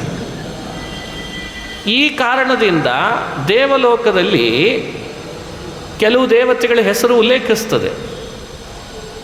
ಇಬ್ಬರಿದ್ರಂತೆ, ನಲಕೂಬರ, ಮಣಿಗ್ರೀವ ಅಂತ. ಕುಬೇರನ ಮಕ್ಕಳು ಭಾರಿ ಶ್ರೀಮಂತರವರು. ಕುಬೇರ ಎಷ್ಟು ದೊಡ್ಡ ಶ್ರೀಮಂತ, ಆ ಶ್ರೀಮಂತಿಕೆ ಮದ ಬಂದದ್ದಕ್ಕೆ ನಾರದರ ಶಾಪ ಬಂತಂತವರಿಗೆ. ಒಂದೇನೋ ತಪ್ಪು ಮಾಡ್ತಾರೆ, ನಾರದರ ಶಾಪ ಹಾಕಿದ ಕೂಡಲೇ ಭೂಮಿಯಲ್ಲಿ 2 ಮರ ಆಗಿ ಹುಟ್ಟುಬಿಡ್ಬೇಕಂತೆ. ದೇವಲೋಕದಲ್ಲಿ ಊರ್ವಶಿ ಅಂತಿದ್ದಾಳೆ ಅಪ್ಸರೆ, ಅವಳು ಒಂದು ತಪ್ಪು ಮಾಡ್ತಾಳೆ. ಅವಳನ್ನು ಪೂತನೆ ಅಂತೇನು ಹೇಳಿದ್ನಲ್ಲ, ಅವಳೊಳಗೆ ನೀ ಹೋಗು ಅಂತ ರಾಕ್ಷಸಿಯ ಜನ್ಮದಲ್ಲಿ ಸೇರಿಸ್ಬಿಟ್ಟಿದ್ರಂತೆ. ಹೀಗೆ ಶಾಪ ಅವೆಲ್ಲ ಒಬ್ಬರಲ್ಲ ಇಬ್ಬರಲ್ಲ, ಸುಮಾರು ಜನ ದೇವತೆಗಳು ಅಲ್ಲಲ್ಲಿ ಮಾಡಿದ ತಪ್ಪಿಗೆ ಶಿಕ್ಷೆ ಅನುಭವಿಸುವ ಕಾರಣಕ್ಕಾಗಿ ಭೂಮಿಯಲ್ಲಿ ಬಂದಿದ್ದಾರೆ. ಅವರನ್ನೆಲ್ಲ ಮೇಲ್ ಕರ್ಕೊಂಡು ಹೋಗೋ ಜವಾಬ್ದಾರಿ ಭಗವಂತನಿಗಿತ್ತಂತೆ. ಯಾಕಂದರೆ ಎಷ್ಟು ದಿವಸದಂತೆ ಭೂಮಿಯಲ್ಲಿ ಇರ್ತಾರೆ ಅವರೆಲ್ಲ. ಪನಿಷ್ಮೆಂಟ್ ಟ್ರಾನ್ಸ್ಫರ್ ಪರ್ಮನೆಂಟ್ ಅಲ್ಲ, ಅದು ಟೆಂಪರರಿ ಇರ್ತದೆ ಯಾವಾಗಲೂ. ಆ ಪೀರಿಯಡ್ ಮುಗಿದ ಮೇಲೆ ದೇವಲೋಕಕ್ಕೆ ಮತ್ತೆ ವಾಪಸ್ ಅವ್ರು ಬರಬೇಕಲ್ಲ, ಅವರವ್ರ ಆಡಳಿತ ನಡೆಸಬೇಕಲ್ಲ ಅವರು. ಆ ಜವಾಬ್ದಾರಿ ಭಗವಂತನಿಗಿತ್ತಂತೆ. ಇದ್ರ ಮೇಲೆ ಮತ್ತೊಂದು ಕೃಷ್ಣಾವತಾರಕ್ಕೆ ಉದ್ದೇಶ, ಅಸುರ ಆಡಳಿತದಿಂದ ಅಧರ್ಮ ಉನ್ನಾಹಕ್ಕೆ ಬಂದರೆ ಧರ್ಮ ಶಿಥಿಲ ಆಗಿತ್ತು. ವ್ಯಕ್ತಿಗಳಲ್ಲಿ, ಸಮಾಜದಲ್ಲಿ ಧರ್ಮದ ಸ್ಥಾಪನೆ ಆಗಬೇಕಾದ್ರೆ ಆಡಳಿತದ ನಿಯಂತ್ರಣಕ್ಕೆ ತರಬೇಕು. ಅದಕ್ಕಾಗಿಯೂ ಕೃಷ್ಣ ಅವತಾರ ಮಾಡಬೇಕಾಯ್ತಂತೆ. ಸಜ್ಜನರಿಗೆ ದುರ್ಜನರಿಂದ ಆತಂಕ ಜಾಸ್ತಿ ಆಯಿತು, ಭಯ ಜಾಸ್ತಿ ಆಯಿತು. ಆ ಭಯ ಕಳೆದು ಸಜ್ಜನರಿಗೆ ನಿರ್ಭಯತೆಯನ್ನು ಉಂಟು ಮಾಡಬೇಕಿತ್ತಲ್ಲ, ಅದಕ್ಕಾಗಿಯೂ ಕೃಷ್ಣ ಅವತಾರ ಮಾಡಬೇಕಾಯ್ತಂತೆ. ಇಷ್ಟೆಲ್ಲವನ್ನು ಇಟ್ಕೊಂಡೇ ಕೃಷ್ಣ ಹೇಳ್ತಾನೆ, ಸಂಭವಾಮಿ ಯುಗೇ ಯುಗೇ ಅಂತಂತಾನೆ ಭಗವಂತ. ಯದಾ ಯದಾ ಹಿ ಧರ್ಮಸ್ಯ ಗ್ಲಾನಿರ್ಭವತಿ ಭಾರತ ಅಭ್ಯುತ್ಥಾನಮಧರ್ಮಸ್ಯ ತದಾತ್ಮಾನಂ ಸೃಜಾಮ್ಯಹಂ. ಎಲ್ಲ ಧರ್ಮ ನಾಶದ ಅಂಚಿಗೆ ಹೋಗಿದೆ ಅಂತಾದಾಗ, ಅಧರ್ಮ ಉಚ್ಛ್ರಾಯ ಸ್ಥಿತಿಗೆ ಹೋಗ್ತದೆ ಅಂತಾದಾಗ ನಾನು ಅವತಾರ ಮಾಡ್ತೇನೆ ಅಂತ ತಾನೇ ಕೃಷ್ಣನ ಮಾತು. ನಮಗೇನು ಕೃಷ್ಣಾವತಾರ ಅಂದ ಕೂಡಲೇ ಸಾಮಾನ್ಯವಾಗಿ ಇಷ್ಟೇ ತಿಳುವಳಿಕೆ, ಕೃಷ್ಣ ವಸುದೇವನ ಮಗನಾಗಿ ಬಂದ, ಹಾಲು ಕದ್ದ, ಮೊಸರು ಕದ್ದ, ಇಷ್ಟೇ ಕದೀಲಿಕ್ಕೆ ಇಲ್ಲಿ ತನಕ ಬರಬೇಕಾ? ಹಾಲಿನ ಸಮುದ್ರದಲ್ಲೇ ಮಲಗಿದ ಕೃಷ್ಣನಿಗೆ ಗೋಪಿಕಾ ಸ್ತ್ರೀಯರ ಮನೆ ಹಾಲು ಕಳ್ತನ ಮಾಡಿ ಕುಡಿಯೋ ಸ್ಥಿತಿ ಯಾಕೆ ಬಂತಪ್ಪ? ಮೊಸರಿನ ಸಮುದ್ರ ಸೃಷ್ಟಿ ಮಾಡಿದ ಶ್ರೀಕೃಷ್ಣನಿಗೆ ಗೋಪಿಕೆಯರ ಮನೆಯಲ್ಲಿರೋ ಮೊಸರು ಕದಿಬೇಕೇ? ಹಾಲು ಕದಿಲಿಕ್ಕೆ ಬಂದದ್ದಲ್ಲ, ಮೊಸರು ಕದಿಲಿಕ್ಕೆ ಬಂದದ್ದಲ್ಲ, ಗೋಪಿಕೆಯರ ಜೊತೆಗೆ ವಿಹಾರ ಮಾಡ್ಕೊಂಡಿರ್ಲಿಕ್ಕೆ ಬಂದದ್ದಲ್ಲ. ಧರ್ಮ ಸಂಸ್ಥಾಪನಾರ್ಥಾಯ ಸಂಭವಾಮಿ ಯುಗೇ ಯುಗೇ. ಧರ್ಮದ ಸ್ಥಾಪನೆ ಮಾಡಿ ಭೂಮಿಯನ್ನು ಅಭಯ ನೀಡಿ ರಕ್ಷಣೆ ಮಾಡಬೇಕು ಅಂತ ಕೃಷ್ಣನಾಗಿ ಅವತಾರ ಮಾಡ್ತಾನೆ. ಹೀಗೆ ಕೃಷ್ಣಾವತಾರದ ಚಿಂತನೆಯನ್ನು ಮಾಡಬೇಕಂತ. ಕೃಷ್ಣ ಈಗ ತಾನೇ ಹೇಳಿದ ಯಾರೆಲ್ಲ ಅಸುರರು ಭೂಮಿಗೆ ಬಂದಿದ್ರೋ ಅವರೆಲ್ಲರ ಜೊತೆಗೆ ಹೋರಾಡಿದ್ದಾನೆ. ಕೆಲವರನ್ನು ತಾನೇ ಕೊಂದಿದ್ದಾನೆ, ಕೆಲವರನ್ನು ತನ್ನ ಭಕ್ತನಾದ ಭೀಮನ ಕಡೆಯಲ್ಲಿ ಕೊಲ್ಲಿಸಿದ್ದಾನೆ. ಕಿರ್ಮೀರನನ್ನು, ಬಕನನ್ನು, ಕೀಚಕನನ್ನು, ದುಶ್ಯಾಸನನನ್ನು, ದುರ್ಯೋಧನನನ್ನು, ಜರಾಸಂಧನನ್ನು ನೀ ನೋಡ್ಕೋ ಅಂತಂದ. ನೀ ನೋಡ್ಕೋ. ನರಕ, ಕಂಸ, ಪೌಂಡ್ರಕ, ಶೃಗಾಲ ನಾನು ನೋಡ್ಕೋತೀನಿ ಅಂತಂದಂತೆ. ನೀವೇ ಇಷ್ಟು ಪ್ಲ್ಯಾನ್ ಮಾಡಿ ಭೂಮಿಯಿಂದ ಕೆಳಗಿಳಿಬೇಕಾದ್ರೆ ನಿಮಗಷ್ಟೇ ಚತುರಂಗದ ಆಟ ಆಡ್ಲಿಕ್ಕೆ ಬರ್ತದ, ನಾನು ಆಟ ಆಡ್ತೇನೆ ಏನಂತೆ. ಚತುರಂಗ ನಾಡುವ ನೋಡಿರೆ, ಚತುರಂಗದ ಆಟ ಆಡಿದ್ದಂತೆ ಭಗವಂತ. ನ್ಯಾಯಕ್ಕೆ ನ್ಯಾಯದಿಂದ ಯುದ್ಧ ಮಾಡ್ತೀನಿ, ಅನ್ಯಾಯಕ್ಕೆ ಅನ್ಯಾಯದಿಂದ ಯುದ್ಧ ಮಾಡ್ತೀನಿ, ಸುಳ್ಳಿಗೆ ಸುಳ್ಳಿನಿಂದ ಯುದ್ಧ ಮಾಡ್ತೀನಿ, ಧರ್ಮಕ್ಕೆ ಧರ್ಮದಿಂದ ಯುದ್ಧ ಮಾಡ್ತೀನಿ, ಮೋಸಕ್ಕೆ ಮೋಸದಿಂದ ಉತ್ತರ ಕೊಡ್ತೀನಿ. ಬಾಣದಿಂದ ಬಾಣ, ಚಕ್ರದಿಂದ ಚಕ್ರ, ಗದೆಯಿಂದ ಗದೆ, ನೀನು ಹೇಗೆ ಬರ್ತೀಯ ಹಾಗೆ ಯುದ್ಧ ಮಾಡ್ತೀನಿ ಬಾ ಅಂತಂದಂತೆ ಕೃಷ್ಣ. ವರ ಪಡ್ಕೊಂಡು ಬರ್ತೀಯಾ ಬಾ, ವರ ಇಲ್ಲದೆ ಬರ್ತೀಯಾ ಬಾ, ಬಾಹುಬಲದಿಂದ ಬರ್ತೀಯಾ ಬಾ, ನೋಡೋಣ ದೈವವೋ ದೈತ್ಯರೋ ಅಂತಂದಂತೆ ಭಗವಂತ. ಧರ್ಮವೋ ಅಧರ್ಮವೋ, ಯದಾ ಯದಾ ಹಿ ಧರ್ಮಸ್ಯ ಗ್ಲಾನಿರ್ಭವತಿ ಭಾರತ. ಆ ಮಾತಿಗೆ ತಕ್ಕ ಕೃಷ್ಣ ತನ್ನ ಮಾತನ್ನು ಸತ್ಯ ಮಾಡಲಿಕ್ಕೆ ಕೃಷ್ಣನಾಗಿ ಅವತಾರ ಮಾಡಿದ. ಮಾಡಿದ್ದಲ್ಲದೆ ಯತ್ರ ಯೋಗೇಶ್ವರ ಕೃಷ್ಣ ಯತ್ರ ಪಾರ್ಥೋ ಧನುರ್ಧರ ತತ್ರ ಶ್ರೀರ್ವಿಜಯೋ ಭೂತಿ ಧ್ರುವ ನೀತಿರ್ಮತಿರ್ಮಮ. ಎಲ್ಲಿ ಯೋಗೇಶ್ವರ ಕೃಷ್ಣನಿರ್ತಾನೆ, ಧನುರ್ಧಾರಿಯಾಗಿ ಪಾರ್ಥನಿರ್ತಾನೆ, ಅಲ್ಲಿಯೇ ಜಯ, ಅಲ್ಲಿಯೇ ಸಂಪತ್ತು, ಅಲ್ಲಿಯೇ ಆಡಳಿತ, ಅಲ್ಲೇ ಧರ್ಮ ಅಂತ ಜಗತ್ತಿಗೆ ತೋರಿಸ್ಬೇಕಿತ್ತಂತೆ. ಅದಕ್ಕೆ ಕೃಷ್ಣನಾಗಿ ಭೂಮಿಯಲ್ಲಿ ಅವತಾರ ಮಾಡಿದ ಅಂತಂತಾರೆ. ಇಷ್ಟೆಲ್ಲ ಮಾಹಿತಿಗಳನ್ನು ಇಟ್ಕೊಳ್ಳದೆ ಕೃಷ್ಣನ ಕಥೆ ಕೇಳಿದ್ರೆ ಏನರ್ಥ? ಏನರ್ಥ ಇದೆ ಹೇಳಿ? ಇದೆಲ್ಲ ಅಸುರರ ಜೊತೆಗೆ ವಿರುದ್ಧ ಹೋರಾಟ ಮಾಡೋದು ಒಂದಾದರೆ, ಇದಕ್ಕಿಂತ ಮಿಗಿಲಾದದ್ದು ಒಂದು ಕೆಲಸ ಇತ್ತಂತೆ ಕೃಷ್ಣ ಅವತಾರ ಮಾಡಲಿಕ್ಕೆ. ಏನದು? ದೇವತೆಗಳು ಇರಲಿ, ದಾನವರದ್ದು ಇರಲಿ, ಮಾನವರದ್ದು ಹೇಳ್ರಿ ಅಂತಂತಾರೆ. ಸಾಮಾನ್ಯ ಮನುಷ್ಯರು ಭೂಮಿಯಲ್ಲಿ ಯಾವ ದಾರಿಯನ್ನು ಅವಲಂಬಿಸಿ ಕೃಷ್ಣನನ್ನು ಪಡೀಲಿಕ್ಕೆ ಸಾಧ್ಯ ಅಂತ ಜಗತ್ತಿಗೆ ತೋರಿಸ್ಬೇಕಿತ್ತಂತೆ. ಅದಕ್ಕೂ ಕೃಷ್ಣನಾಗಿ ಅವತಾರ ಮಾಡಿದ ಅಂತ ಅರ್ಥ. ಒಬ್ಬ ದನ ಕಾಯೋನು ದೇವರಲ್ಲಿ ಭಕ್ತಿ ಮಾಡಬಲ್ಲ. ದನ ಕಾಯೋನು ಸುಮ್ಮನೆ ದಿನ ಬೆಳಗ್ಗೆ ಆದರೆ ದನ ಕಾಯ್ತಾ ಕಾಯ್ತಾ ಇದ್ದರೂ ದೇವರನ್ನು ಒಲಿಸ್ಕೊಳ್ಳಿಕ್ಕೆ ಬರ್ತದೋ ಇಲ್ವೋ? ಕಂಸನ ಆಡಳಿತದೊಳಗೆ ಮಂತ್ರಿಯಾಗಿದ್ದರು, ಕಂಸನಂತಹ ನೀಚನ ಆಡಳಿತದಲ್ಲಿ ಮಂತ್ರಿಯಾಗಿದ್ದರು, ಅವನಿಗೂ ಕೃಷ್ಣನನ್ನು ಒಲಿಸ್ಕೊಳ್ಳಿಕ್ಕೆ ಬರ್ತದೋ ಇಲ್ವೋ? ದುರ್ಯೋಧನನ ಆಡಳಿತದೊಳಗೆ ಮಂತ್ರಿಯಾಗಿದ್ದರು, ಧರ್ಮದ ನಿಷ್ಠೆಯನ್ನು ತೋರಿದರೆ ಅವರ ಮನೆಗೆ ಬಂದು ಕೃಷ್ಣ ಪಾಲು ಉಣ್ತಾನೋ ಇಲ್ಲೋ? ಅನ್ಯಾಯ, ಅಧರ್ಮ, ಅನೀತಿ, ದುರ್ನೀತಿ, ಕುನೀತಿ, ದುಷ್ಟನೀತಿ ನಡೆಸಿದರೂ ಕೂಡ ಅಲ್ಲೇ ಒಂದಿಷ್ಟು ಧಾರ್ಮಿಕ ಮುಖಂಡರನ್ನು ನನ್ನ ಭಕ್ತರನ್ನಾಗಿ ನಾನು ಉಳಿಸಿ ಬೆಳೆಸಿ ಅವರಿಂದಲೇ ಯುದ್ಧ ಮಾಡಿಸಿ ಮತ್ತೆ ಅವರಿಗೂ ಅದರಲ್ಲಿ ಪಾಲು ಕೊಟ್ಟು ಸ್ವರ್ಗತಿಯನ್ನು ಕೊಡಿಸ್ಲಿಕ್ಕೆ ಬರ್ತದೋ ಇಲ್ವೋ? ಇದೆಲ್ಲ ಕೃಷ್ಣ ತೋರಿಸ್ಬೇಕಾಗಿದೆ ಅಂತ. ಅದಕ್ಕೆ ಕೃಷ್ಣ ಭೂಮಿಯಲ್ಲಿ ಅವತಾರ ಮಾಡಿದ್ದಾನೆ ಅಂತ ಹೇಳ್ತಾರೆ ಹಿರಿಯರು. ಸುಮ್ಮನೆ ಅಲ್ಲ ಕೃಷ್ಣಾವತಾರ ಅಂದರೆ. ಎಷ್ಟು ಅದ್ಭುತ ಇದೆ ನೋಡಿ ಕೃಷ್ಣನ ಚರಿತ್ರೆ. ವಸುದೇವ ದೇವಕಿಯರು ಯಾರು? ಹಿಂದೆ ಕಶ್ಯಪ ಅದಿತಿಯರಂತೆ. ಅವರೇ ಭೂಮಿಯಲ್ಲಿ ವಸುದೇವ ದೇವಕಿಯರಾಗಿ ಜನಿಸಿದ್ರು. ಭಗವಂತ 3 ಅವತಾರ ಮಾಡ್ತೇನೆ ಅಂತ ಹೇಳಿದ್ರಿಂದ 3ನೇದ್ದಾಗಿ ಅವರ ಗರ್ಭದಲ್ಲಿ ಕೃಷ್ಣನಾಗಿ ಅವತಾರ ಮಾಡಿದ. ಕೃಷ್ಣನಾಗಿ ಅವತರಿಸಿದ ಕೂಡಲೇ ಕಂಸ ಕಾರಾಗೃಹದಲ್ಲಿಟ್ಟಿದ್ದ, ಅವುಗಳಿಗೆ ಬಂಧಿಖಾನೆಯಲ್ಲಿಟ್ಟು ಬೀಗ ಜಡಿದಿದ್ದ, ಸುತ್ತಲೂ ರಾಕ್ಷಸರನ್ನಿಟ್ಟಿದ್ದ ಕಾಯಲಿಕ್ಕೆ. ರಾತ್ರಿ ಹಗಲು ಕಾಯ್ತಿದ್ರಂತೆ. ಏನಾದರೂ ಮಗು ಹುಟ್ಟಿದರೆ ಹೇಳ್ರಿ ನನಗೆ, ತಪ್ಪಿಸ್ಕೊಂಡು ಹೋಗಬಾರ್ದು ಅಂತ. 1, 2, 3 ಹುಟ್ಟಿದಾಗೆಲ್ಲ ಹೇಳಿದ್ರು. 1ನೇದು ಹುಟ್ಟಿದರೆ ಕೊಂದಿದ್ದ, 2ನೇದು ಹುಟ್ಟಿದಾಗಲೂ ಕೊಂದಿದ್ದ. ಹೀಗೆ ಅವನಿಗೆ ಅಭ್ಯಾಸ ಆಗಿತ್ತು ಮಕ್ಕಳನ್ನು ಕೊಲ್ಲೋದು. ಶಿಶು ಹತ್ಯೆ ಮಾಡಿದ ಪಾಪದ ಕೊಡ ಕಂಸನಿಗೆ ತುಂಬುತ್ತಿತ್ತು. 7ನೇದ್ದಾಗಿ ಗರ್ಭಸ್ರಾವದ ಸುದ್ದಿ ಹಬ್ಬಿಸಿದರು. 8ನೇದ್ದಾಗಿ ಹುಟ್ಟುವಾಗ ಎಚ್ಚರಿಕೆನೇ ಇಲ್ಲಂತ ಯಾರಿಗೂ. ಇದೇ ವಿಪರ್ಯಾಸ ಅಂತದೆ. ಮಕ್ಕಳು ಹುಟ್ಟಿದರೆ ಹೇಳ್ರಿ ಅಂತಂದಿದ್ದಾನೆ. ತುಂಬು ಗರ್ಭಿಣಿ, ಅಲ್ಲೇ ಆಡಳಿತ ತಂದೆ ಕಂಸಂದೆ, ಅವನ ಭೃತ್ಯರೇ ಕಾಯ್ತಾ ಇದ್ದಾರೆ. ಕಾರಾಗೃಹದಲ್ಲಿ ಕೃಷ್ಣ ಹುಟ್ಟಿದಾನೆ. ಕಂಸನ ಭೃತ್ಯರಿಗೆ ಮೈ ಮೇಲೆ ಎಚ್ಚರಿಕೆ ಇಲ್ಲಂತೆ, ಎಲ್ಲ ಮಲಗಿದಾವೆ. ಸರಿ, ಕೃಷ್ಣಾವತಾರ ಆದಾಗ ಹೇಗಿದ್ದ? ಅವನು ಸಾಮಾನ್ಯ ಮನುಷ್ಯನಲ್ಲ ಅನ್ನಲಿಕ್ಕೆ ಕೃಷ್ಣನ ಪರಿಚಯಿಸುವ ಪುರಾಣಗಳೇ ವಿವರಣೆ ಕೊಡ್ತಾವೆ. ಹೇಗಿದ್ದ ಕೃಷ್ಣ?